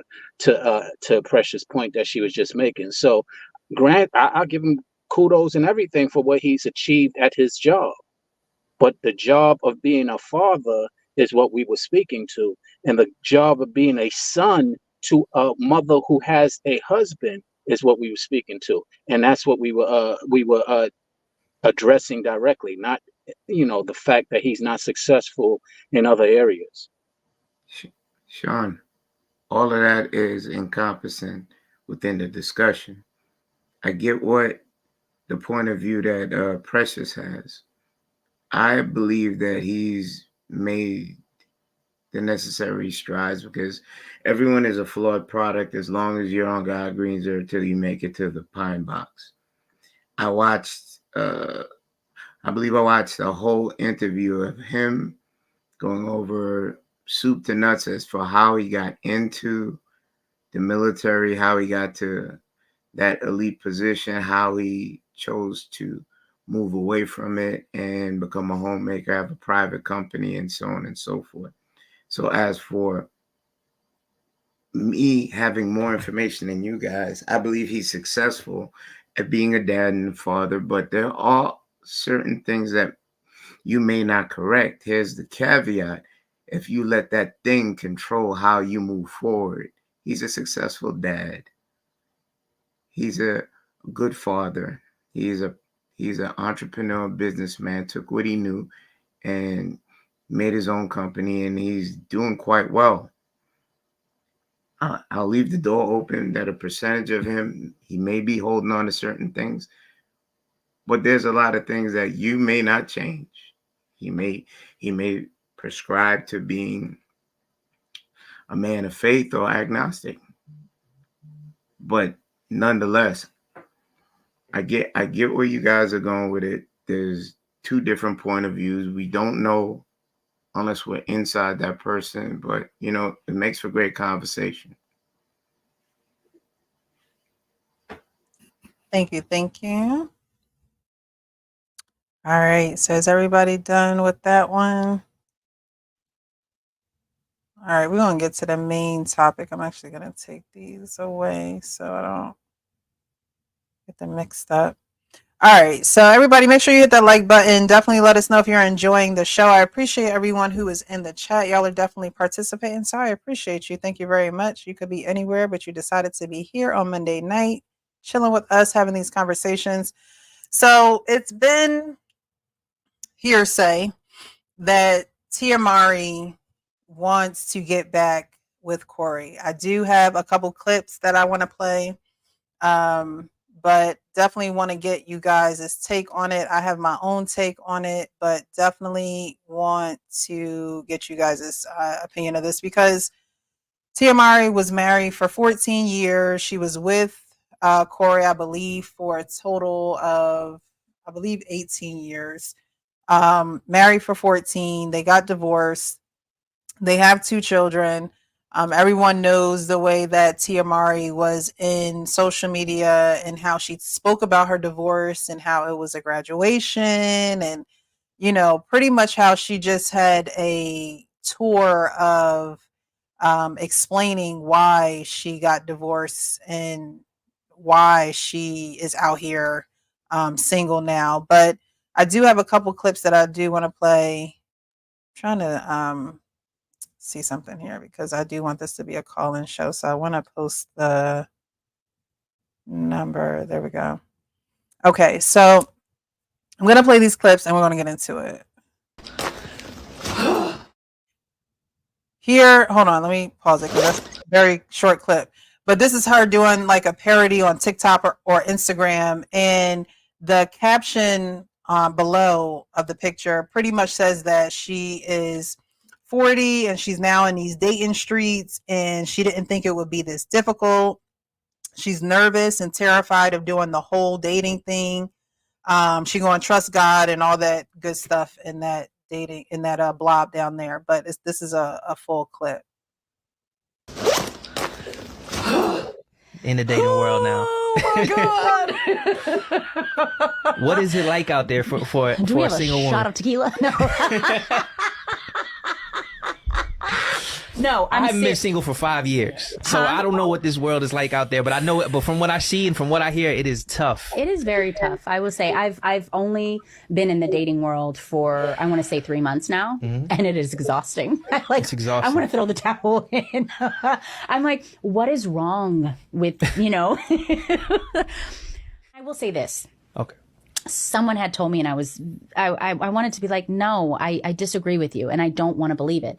They were like, you just, because my last relationship when dating was, when I was, dating this person, it was beautiful. It was amazing. It was wonderful. There was courting that was, involved. And I was saying how I feel like that's no longer, present, meaning like people just don't court each other anymore. And this person was like, well, that's old news. Like people just don't do that anymore. There's just this whole new way of doing things. And I'm like, you mentioned tradition, and I think that's where it kind of needs to go back, where, a man is, courting a woman and showing her, how much he appreciates her and wants her and loves her, or wants to be with her. And I feel like what's happening now, and again, I've only been in the world for a few months, is they have this mentality right off the bat that there is someone else. Do you know what I mean? Like there could be someone else. Is it that they're the prize? Yes. We talking deep here. Yes. We about to get into it. Oh my God, that the man is the prize. The man is the prize. Yes. I'm talking loud. Yes. That is so true. Like they've taken it off of the woman. Marriage is work. And that's marriage is work. it I'm is. not here. Let me. Go ahead. Sorry. I'm not gonna be here like everything is, bro. You have to work hard, to stay married, and stay together. You know what I'm saying?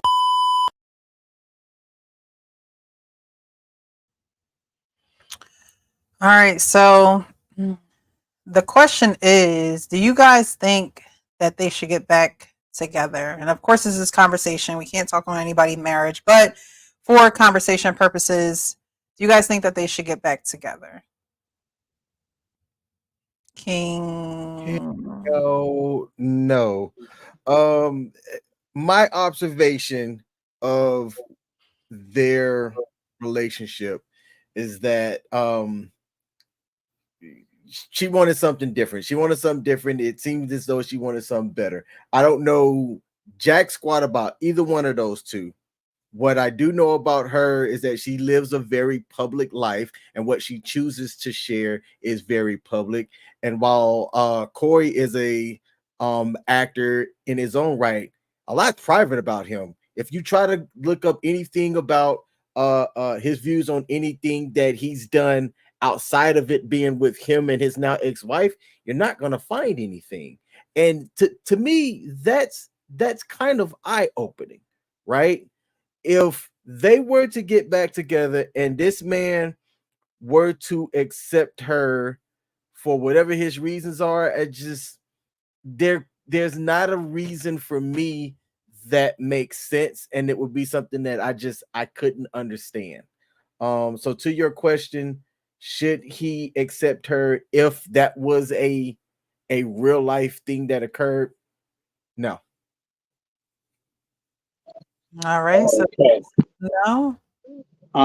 My human, emotional, manly, I don't know what other says hell no. My spiritual pulls at me to say if there's a chance for forgiveness for the marriage, or that's the spiritual side. But I'm human right now, and so my human side is tugging away against my spiritual side. Let the Lord forgive her, man. Move on. But again, that's my human and emotional point of view. Okay. Thank you, Sean. Kenny, what do you think? You think they should get back together or no?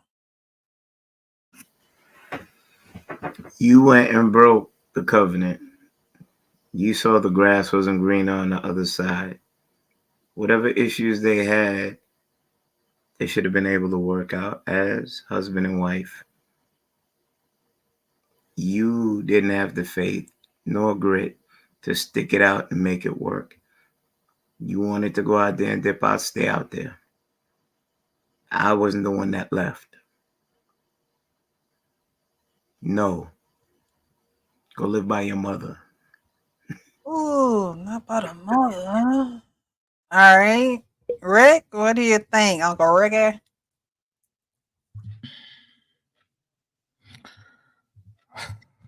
I believe, right? I believe that that's your girl, right?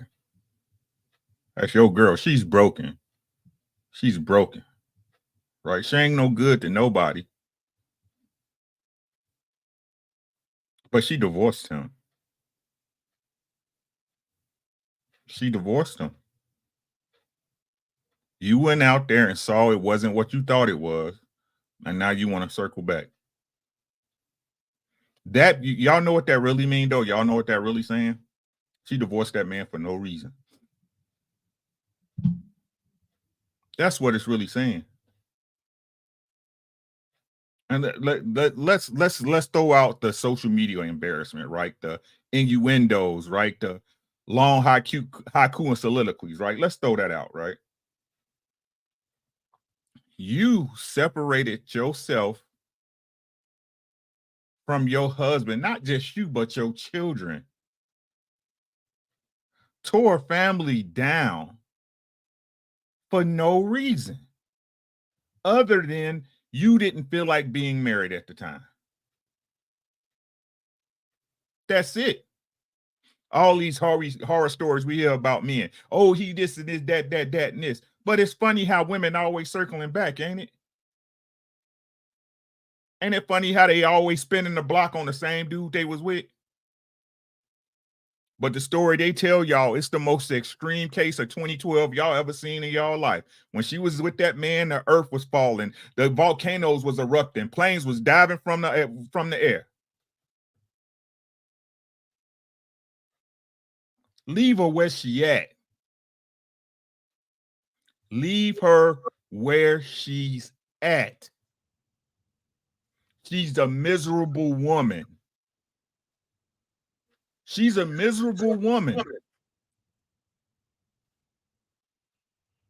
She don't care about your children. She don't care about you. All she care about is how she feels in the moment. And a woman like that is good for no one. Nobody. And she out here, she built like an old white grandmama trying to show out. Chill out, chick. All right. Hank, what do you think? Should they get back together or no? So let me say this. It's funny. I was in that same situation. 2016, January 2016, my divorce was finalized. 2018, me and my ex tried to get back together and make it right for the family. But I had a lot of rules and regulations, stipulations in order to make it happen. And unfortunately, she couldn't do it. So we never got remarried, but that was the plan. 2020, we dissolved it. It just ain't gonna work. It just ain't gonna work. You're not willing to do the things that I need for you to do. And I told her, I'm not gonna remarry you.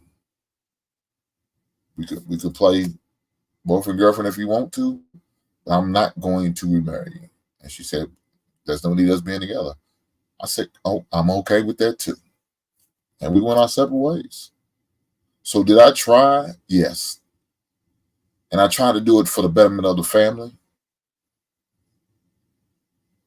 Just didn't work. So let me say this. I have no problem with them trying. I have no problem with them putting effort. But I think, what's his name? Corey, I think that's his name. You need some rules and regulations, some boundaries, some standards that you have to have. And things got to be changed. A lot of it has to be changed in order for things for y'all to get back together. And I would present that to her. And if she's not willing to change, then keep it moving. I wouldn't remarry her until I see them change and it's consistent. Not just doing it for 2 or 3 months. I need years. It may take 3 years before I remarry you. But if that's what it takes, and these are my rules and regulations, my stipulations, then so be it. If you can't honor that, then we can't be together. So I appreciate everyone's responses. I started to talk about this Sunday live on Instagram. I was taking a walk in the park and getting some fresh air, listening to church and things like that. But I believe that they should try to work it out.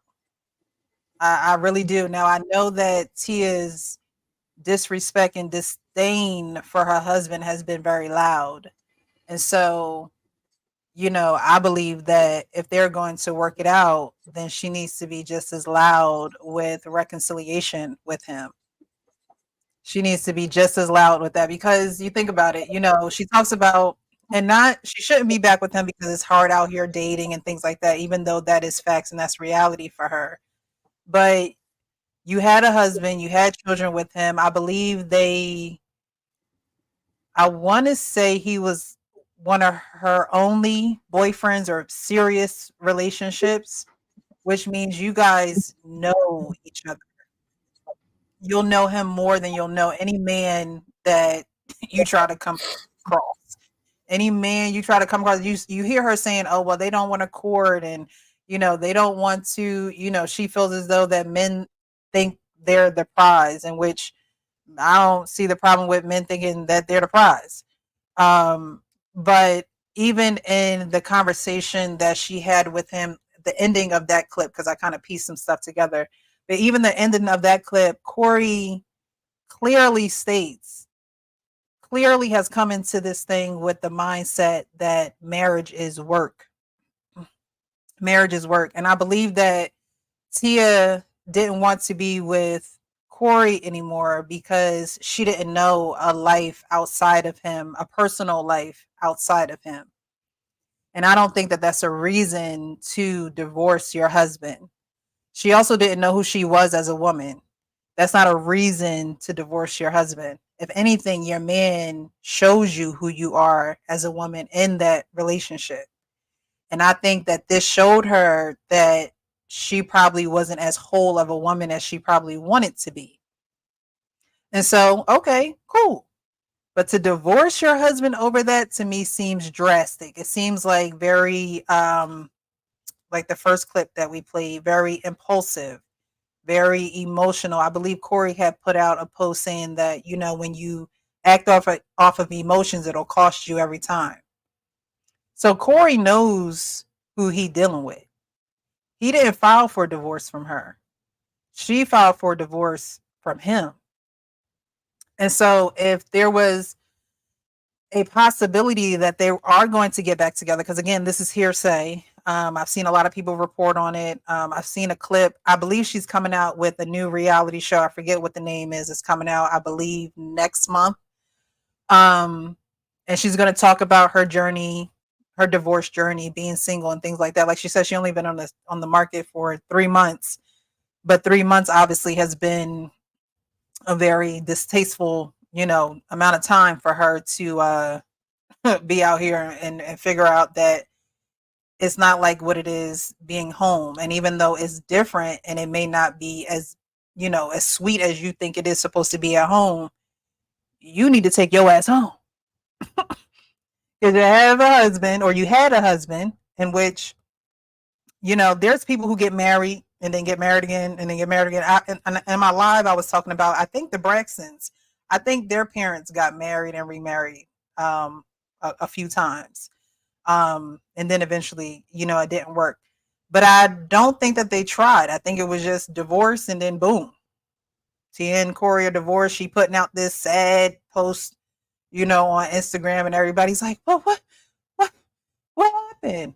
And Corey remains silent. That's one thing I do just respect about him. He has stayed silent. He hasn't said anything bad about his wife. He hasn't, you know, he did say, you know, things about emotions, but women are emotional, right? So there's that. There's fact and truth in that. But he's been very respectful of their union. So again, if they are working towards working it out, I think everything that she has said, because you have, and we have played it on this channel before. I've been on here long enough that we have covered Tia Mowry a couple times. And I always say when they sit down together, they just look so disconnected. They just look so far from each other spiritually. They might be close to each other in proximity, but spiritually they just seem so far from each other. And so I think that they really need to go through some type of, and I don't want to, you know, I believe in counseling, therapy, God, all that good stuff, but they need to go through some type of bonding, a bonding period where they need to get to know each other all over again. Because now you done been out here in these streets.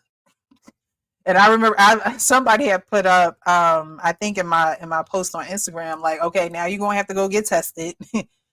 You make sure you ain't coming back here with no diseases and things of that nature. But I think that I wouldn't be opposed to them working it out, because we talk about on these platforms all the time, you know, how people don't want marriage, and marriage isn't for everyone. You know, if you want marriage, you want it. If you don't, you don't. But they were married, which means that they believed in the union of marriage. They produced 2 children out of it. Her talking about marriage and then being divorced and it being a celebration and a graduation and things of that nature. She is now eating her words, because you went from graduation back to kindergarten, sweetheart. You back in pre-K now. You back in pre-K and can't get past that graduation, because the men out here are not, you know, up to par what you want. But you had someone at home that could take you out. I think she also had issues with Corey and him not being able to produce as much work as she has or does. And my thing with that is, you know, you married him that way, which means you agreed to go along this journey with him of what he was going through as far as his professional career. And so if you're in in this industry, you should be helping him, being the helpmate that you should be, helping him, right? You should be helping him. She talked about in one, someone had posted something, influencer, or I don't know who the guy was, honestly. So he could have been, anyway, I don't know who he was, but he talked about, people not living up to being fully adults and being tidy and things like that, and just this whole rant on, if people aren't what you want them to be, then you need to let them go. And she had put some eyes underneath of the post, pretty much alluding to that, she was referencing that as far as Corey is concerned, and cleaning up around the house and bringing in work and things of that nature. I still don't think those are reasons to divorce your husband. Those are things y'all work out. Those are things that if you've had somebody put in the chat about like a midlife crisis, which I think that she truly did. I truly think that something happened with Tia where she felt like she had to get out. And I don't think that that was the answer. But divorcing your husband without, going through the proper steps of trying to reconciliate, trying to get back on the same page with him, because I believe she divorced him for nothing. I mean, I'm not Tia, but then again, I know myself. Tia, maybe she didn't know herself, because that's what it sounded like. She wanted to be happy. She don't know what happiness is. She don't know what peace is. Those are things that you have to find before you are joined with somebody. Those are things that you have to know that you have before you're with someone. So when you get with someone, you're adding to that and they're adding to you. But since she was so young and she was being an actress and things of that nature in the industry, I don't think she really saw marriage as marriage. Again, she saw it as a graduation. She saw it as, getting through this step in life. Okay, and now I'll live another phase of life. When you're married and you have 2 children, that is your life. So why give up your life for something that you don't know? You don't know this outside life. So why not stay with the man that you married? So I'm in favor. And if you guys want to call in, you can. The number is scrolling across the bottom of the screen if you want to weigh in on this. I'll give the show another about half hour, and if nobody calls in, we'll close out.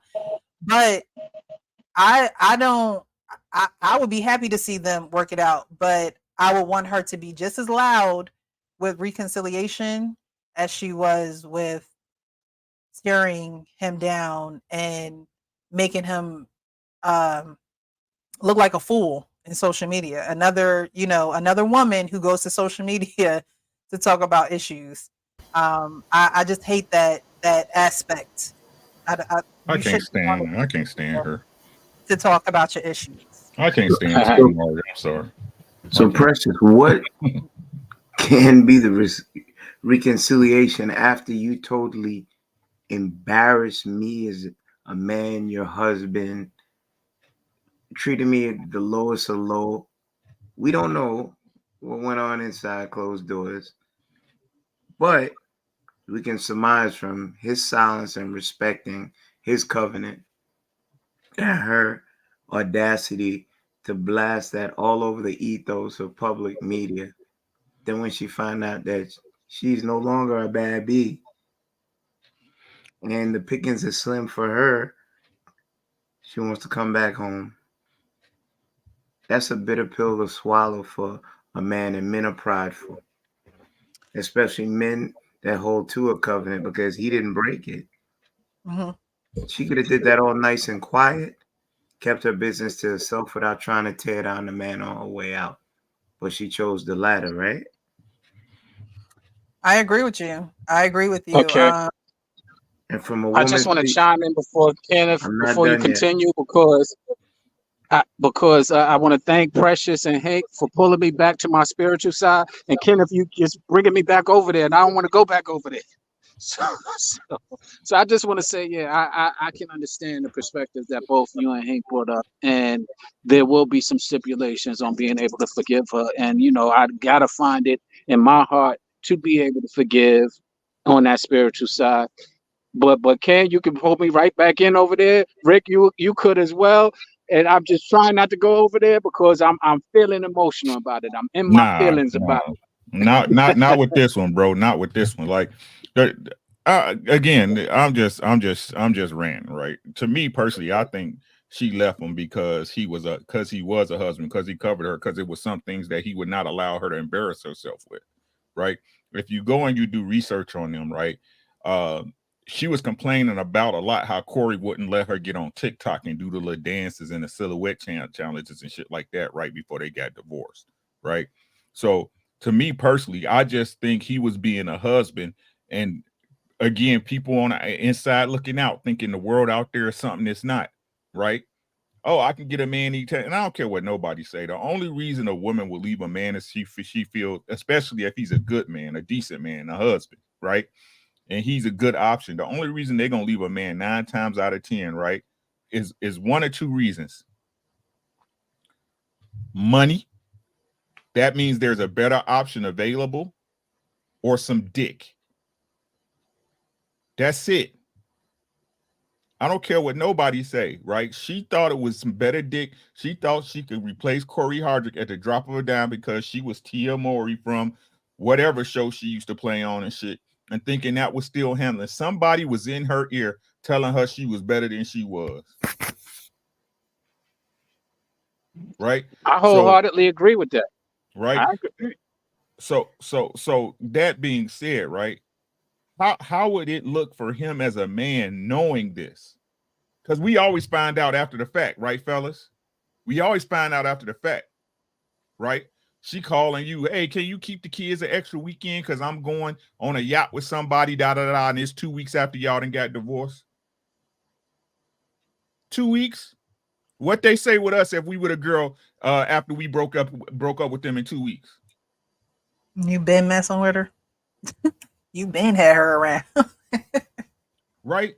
So again, like I listen to, but listen to what let's listen to how adults think, right? Why should we take her marriage any more seriously than she did? Yeah, we think they should get. Why? Why? Because it's the right thing to do. Somebody ain't been doing the right thing since she graduated from her husband. God damn it! She graduated. She got the class she was looking for, and she failed. Now you think you can come back to this school? You already got your transcripts, right? All your paperwork is done and gone, signed by the state. Now, because he was a good man, look, I need y'all to listen to what I'm saying, right? Because he was a good man, he should let you back in the door.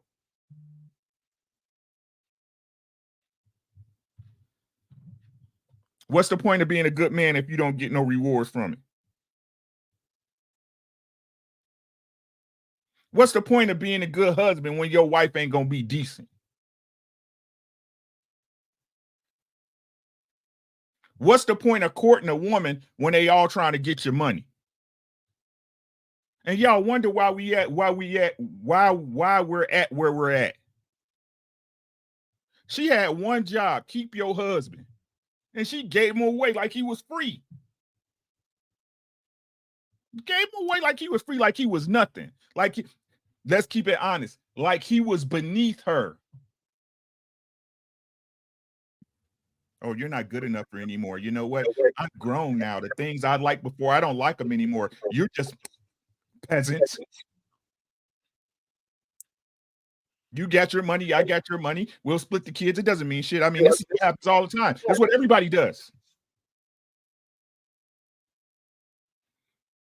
And the day y'all heard she was breaking up, she had a naked ass on TikTok.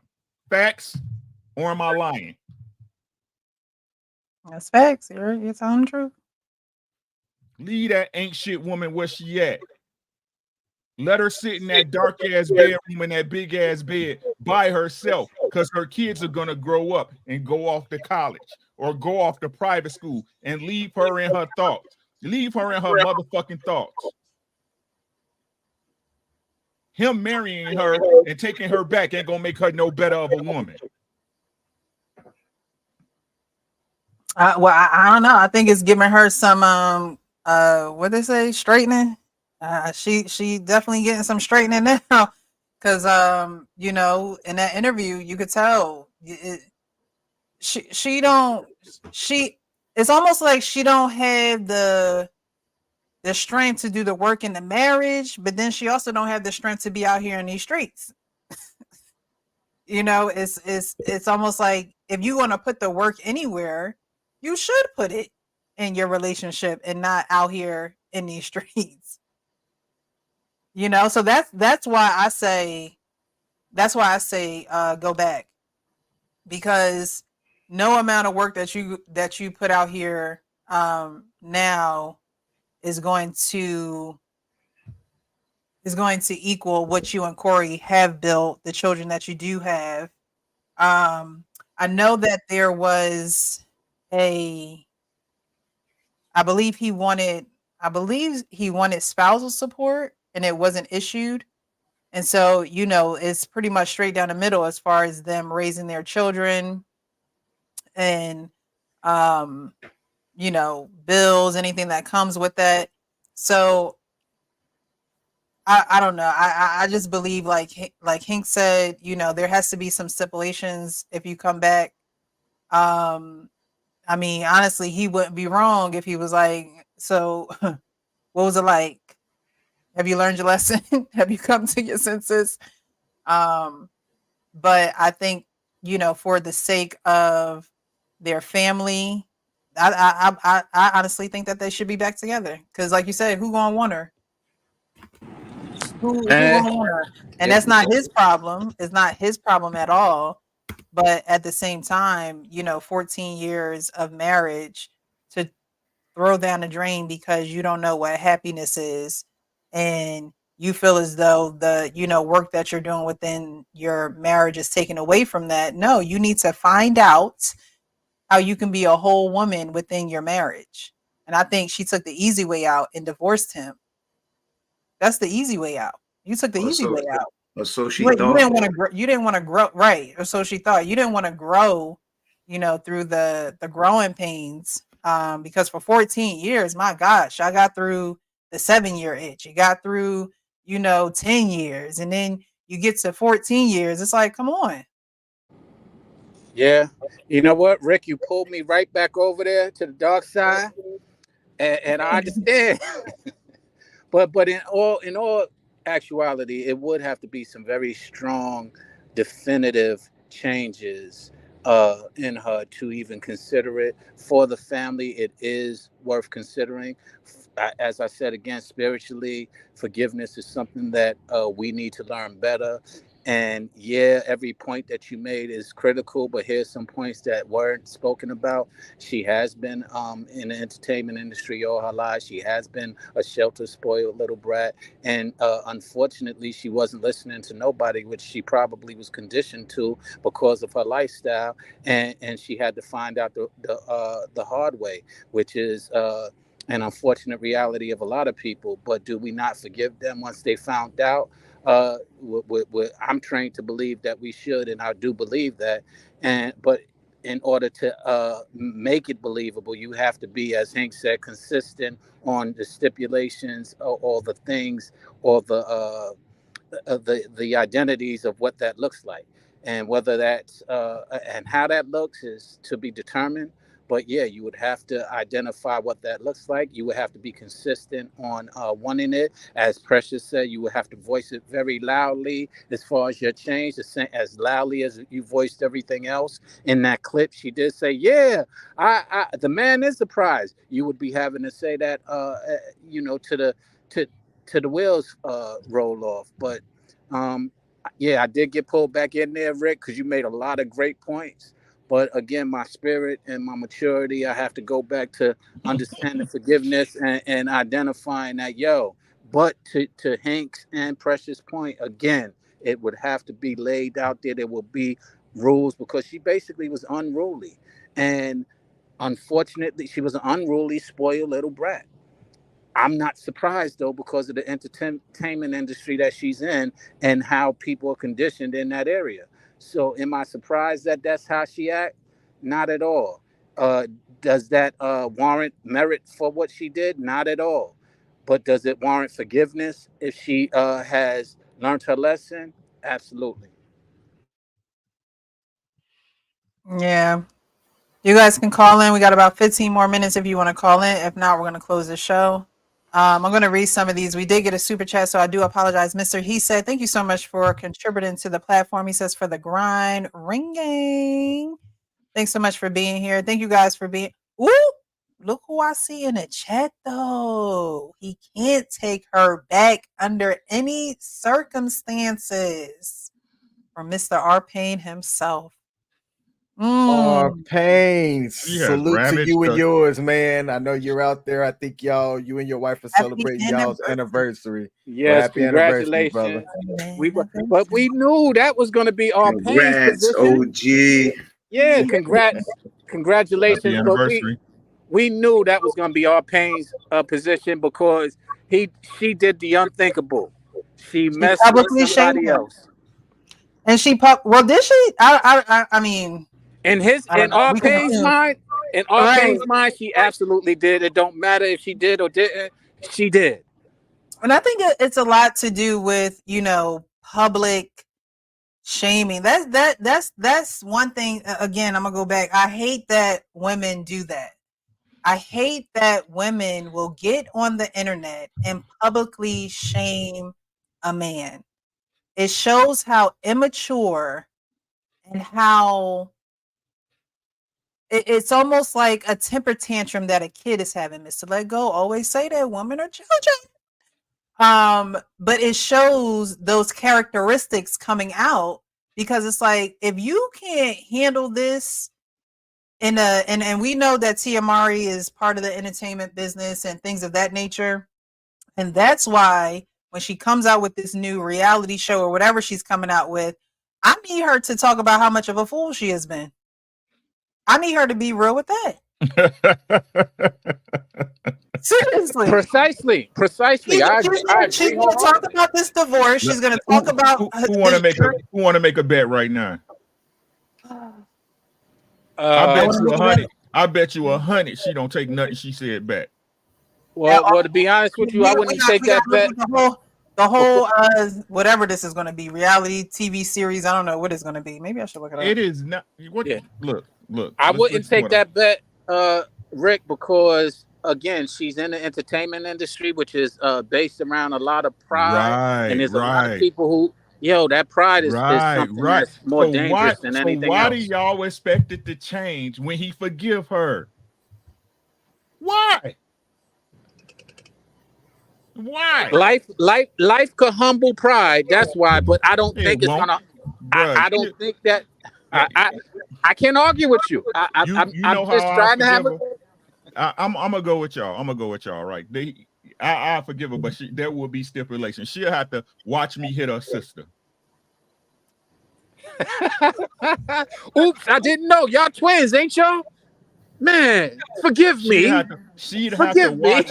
Look, she'd have to set it up, hook me up, and watch me hit her sister for me to marry her again. You know what?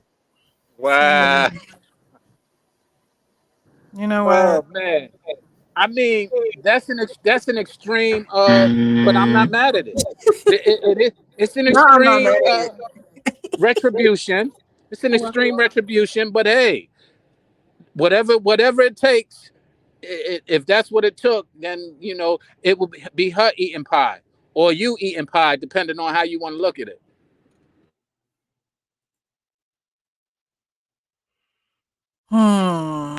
So she's gonna have this new. It's called My Next Act. Okay, so Tia Mowry is heading back to reality television. The Sister Star is to front Tia Mowry, My Next Act for AMC Network's WeTV. It comes after Mowry and her husband Corey Hardrick finalized their divorce last year. The news came out as part of AMC Network's 2024 Upfront presentation taking place today in New York. Yeah, as she talks about this journey, because it says it will follow her as she's newly single, dealing with motherhood and juggling her busy life. Two is better than one. And everything that you're doing by yourself, where you feel like you busy, you got these kids, you got this career.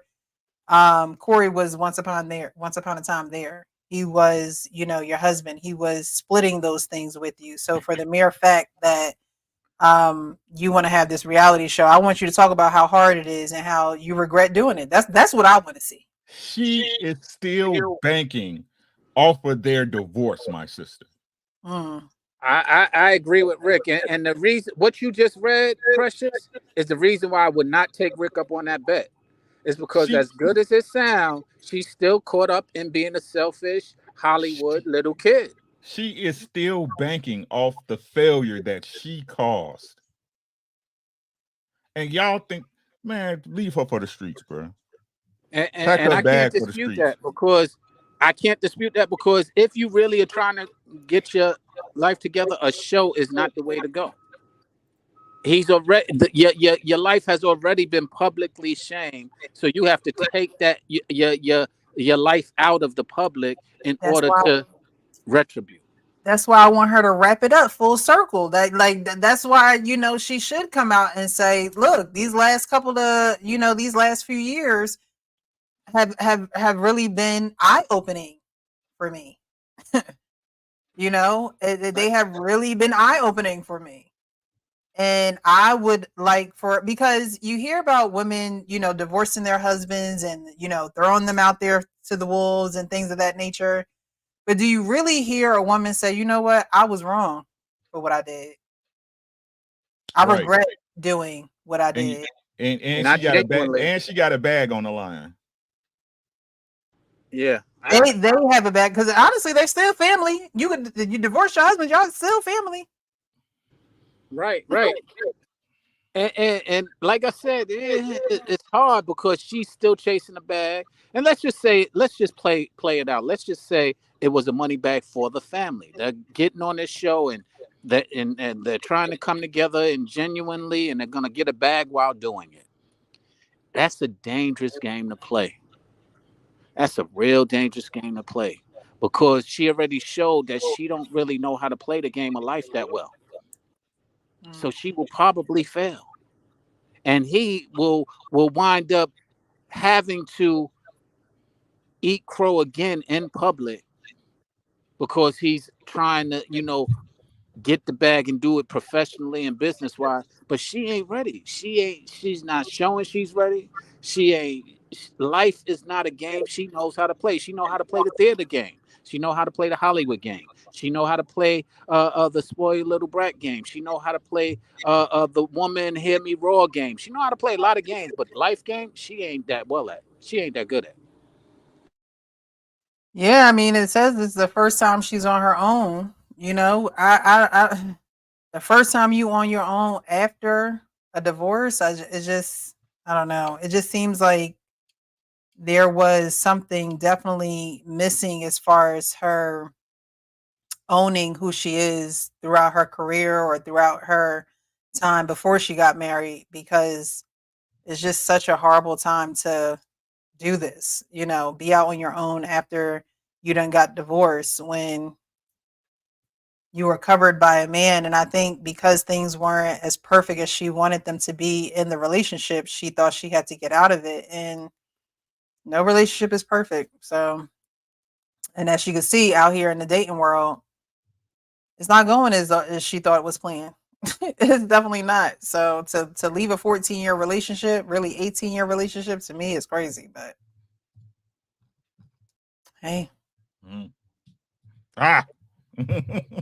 So nobody thinks that they the majority of the panel doesn't think that they should get back together. Hank said, at least give it a try. I say they should give it a try. Sean's, I'm on the fence. I'm on the fence. But I am interested. and seeing this reality show because I'm interested in what else she got to say. I mean, what else? She done been on everybody's talk show. She done been on everybody's, couch talking about this situation in this relationship. So I'm curious as to, I mean, we only needed that little couple seconds about the dating life. I mean, what else is she going to say? You know what I mean? So my thing is, what is this show really going to truly, what exactly are you going to say? What is it going to be? I truly think it needs to be you getting back to your husband and realizing that what you did was foolishness. It was foolishness.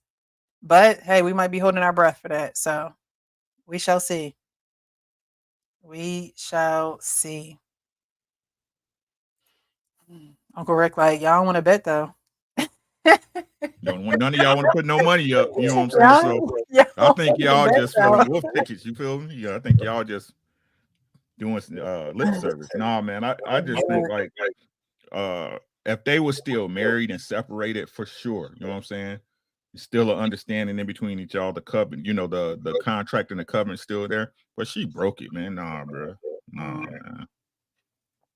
It's like going back, huh? It's just different. It's just different. I know women don't understand it. It's just different. To me, it's different. You know what I'm saying? Walk away from somebody that's been good to you. That's crazy to me. That's crazy. I can't see it. Especially like you said, the understanding of, hey, what's the game show? This was your life. You know what I'm saying? You disrupted not just your family, but the immediate family and the secondaries, right? You interrupted everybody's life for your fucking feelings. That's crazy to me. Right? If she was getting beat or abused or neglected in space, but y'all had everything. You just threw it away. Nah, bro, get out of here. Go and stay on them streets, G. Stay on them streets. All right, so we're gonna get to the final thoughts. Nobody called in the show. All right, we're gonna get to the final thoughts. We'll start with Uncle Ricky. We'll go our way around and end our way at the actual King Smith. So your final thoughts for this evening, sir, and I appreciate you for being here. So thank you again. I know I've been missing you. I've been missing you. I'm happy I was finally able to get on. I'll be with you for Mondays now. Now that my schedule is straight, so I see you, sis. All right. Shout out to the fellas, y'all guys. Take care of y'allself, man. Make sure y'all keep y'all head on the swivel on these streets. Stay safe. As I always end it, man. Take care of yourself first. If you wasn't here to see it, it would not exist. Don't let nobody fool you. Right. Once you do that, take care of your family because who's going to feed you your Jello when you get older? And I like Jello. And I guarantee y'all, if y'all do those things, 99% of things will take care of itself. Y'all have a great night. Be safe. Love those who love you because the rest don't deserve it. Y'all have a good one. Thanks, Ricky. All right, Sean, final words, sir. My final words are, Lord, be with me. Help me get between this emotional place and your spiritual place. And when it comes to subjects like the one that we had on this, the main topic today, whether you should forgive her or not, I can't determine right now. I'm torn. My spiritual side again says yes. My ego and my pride says hell no. So Lord, forgive her, forgive me, forgive her, help me, allow them to just have a great marriage for their kids, more importantly, and whatever that allowance looks like, just provide it to them and their family. And I'll leave it there. All right, thank you, sir. Thanks so much for being here. I appreciate you. Kenny, your final thoughts this evening, sir? Very good points of view by everyone. I think these topics that hit everyone in communities, and this is real life here. I think that we should always think before we do. We're giving examples tonight because you might not be able to retract the steps or walk back the things you've done or the offenses you made or the scars that you've left. On that note, I bid everyone a good night. Thank you so much for being here. I appreciate you. And the actual King Smith, my co-host, sir, your final thoughts? Here's my thoughts about Tia. She belongs to the streets. That's the first thing. My second thing is too often I think people overcomplicate things that are going on in their life, and then as additional stresses and stuff gets added, things start to weigh down and make other things harder. To the people out there, I think a good bit of the people that watch this show, they see the value in simple, and they see the value in leadership, right? And there's going to be some people that some concepts that a lot of the men have shared are new concepts to them, and they may take something from that, learn from it, try it out, apply it, and grow. The thing, I'm going to sound like a broken record, because for me, I'm going to continue to say, be honest, open, and transparent with yourself. Be honest, open, and transparent with others. And I got that from you, Precious. I love that. I say that almost every day. And don't overcomplicate your life, and just use the KISS method. Keep it simple. That's all I've got.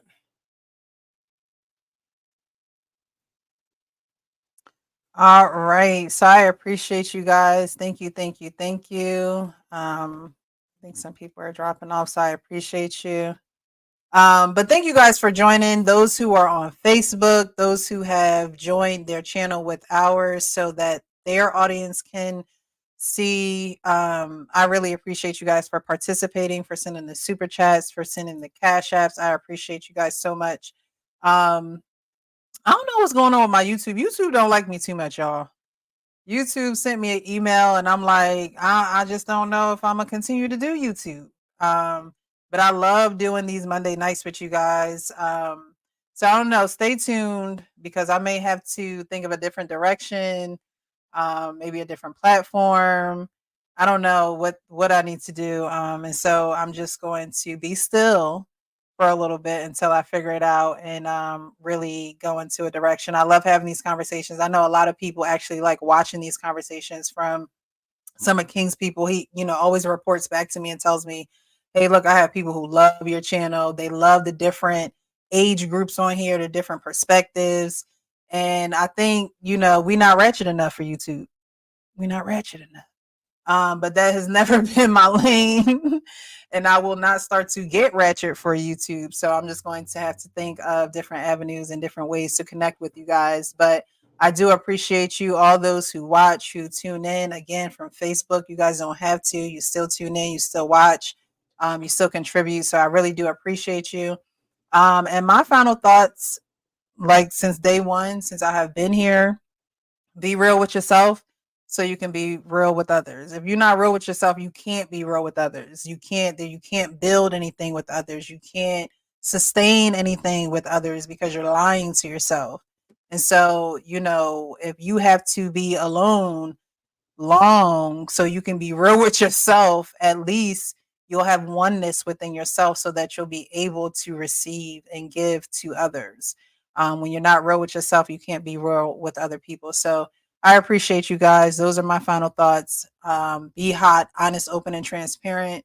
And do that with yourself first. Be hot with yourself first. Again, you can't be real with others until you're real with yourself. So you might have to get honest, open, and transparent with yourself about some things. Write some things down, post some things, go to a therapist, so create a relationship with God, do what you got to do to get stillness within you, so you know which way to move, which direction to go in.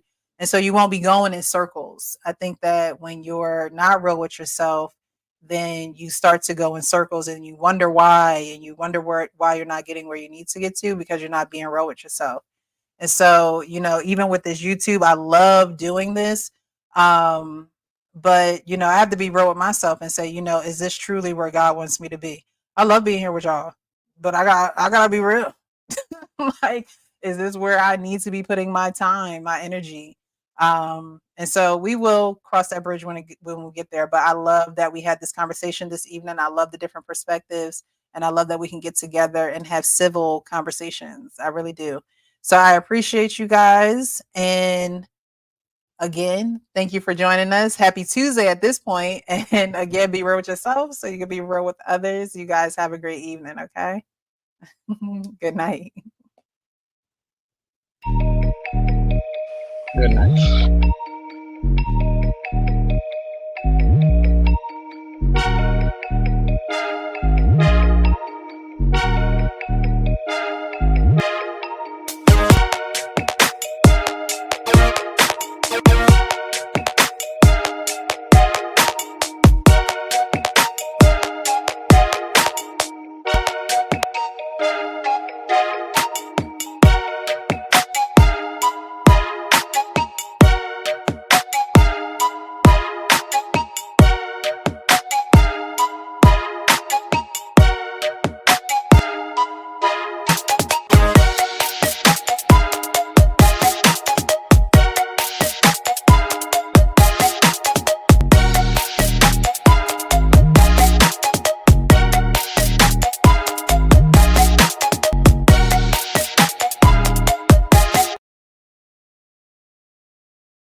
Gang, what up?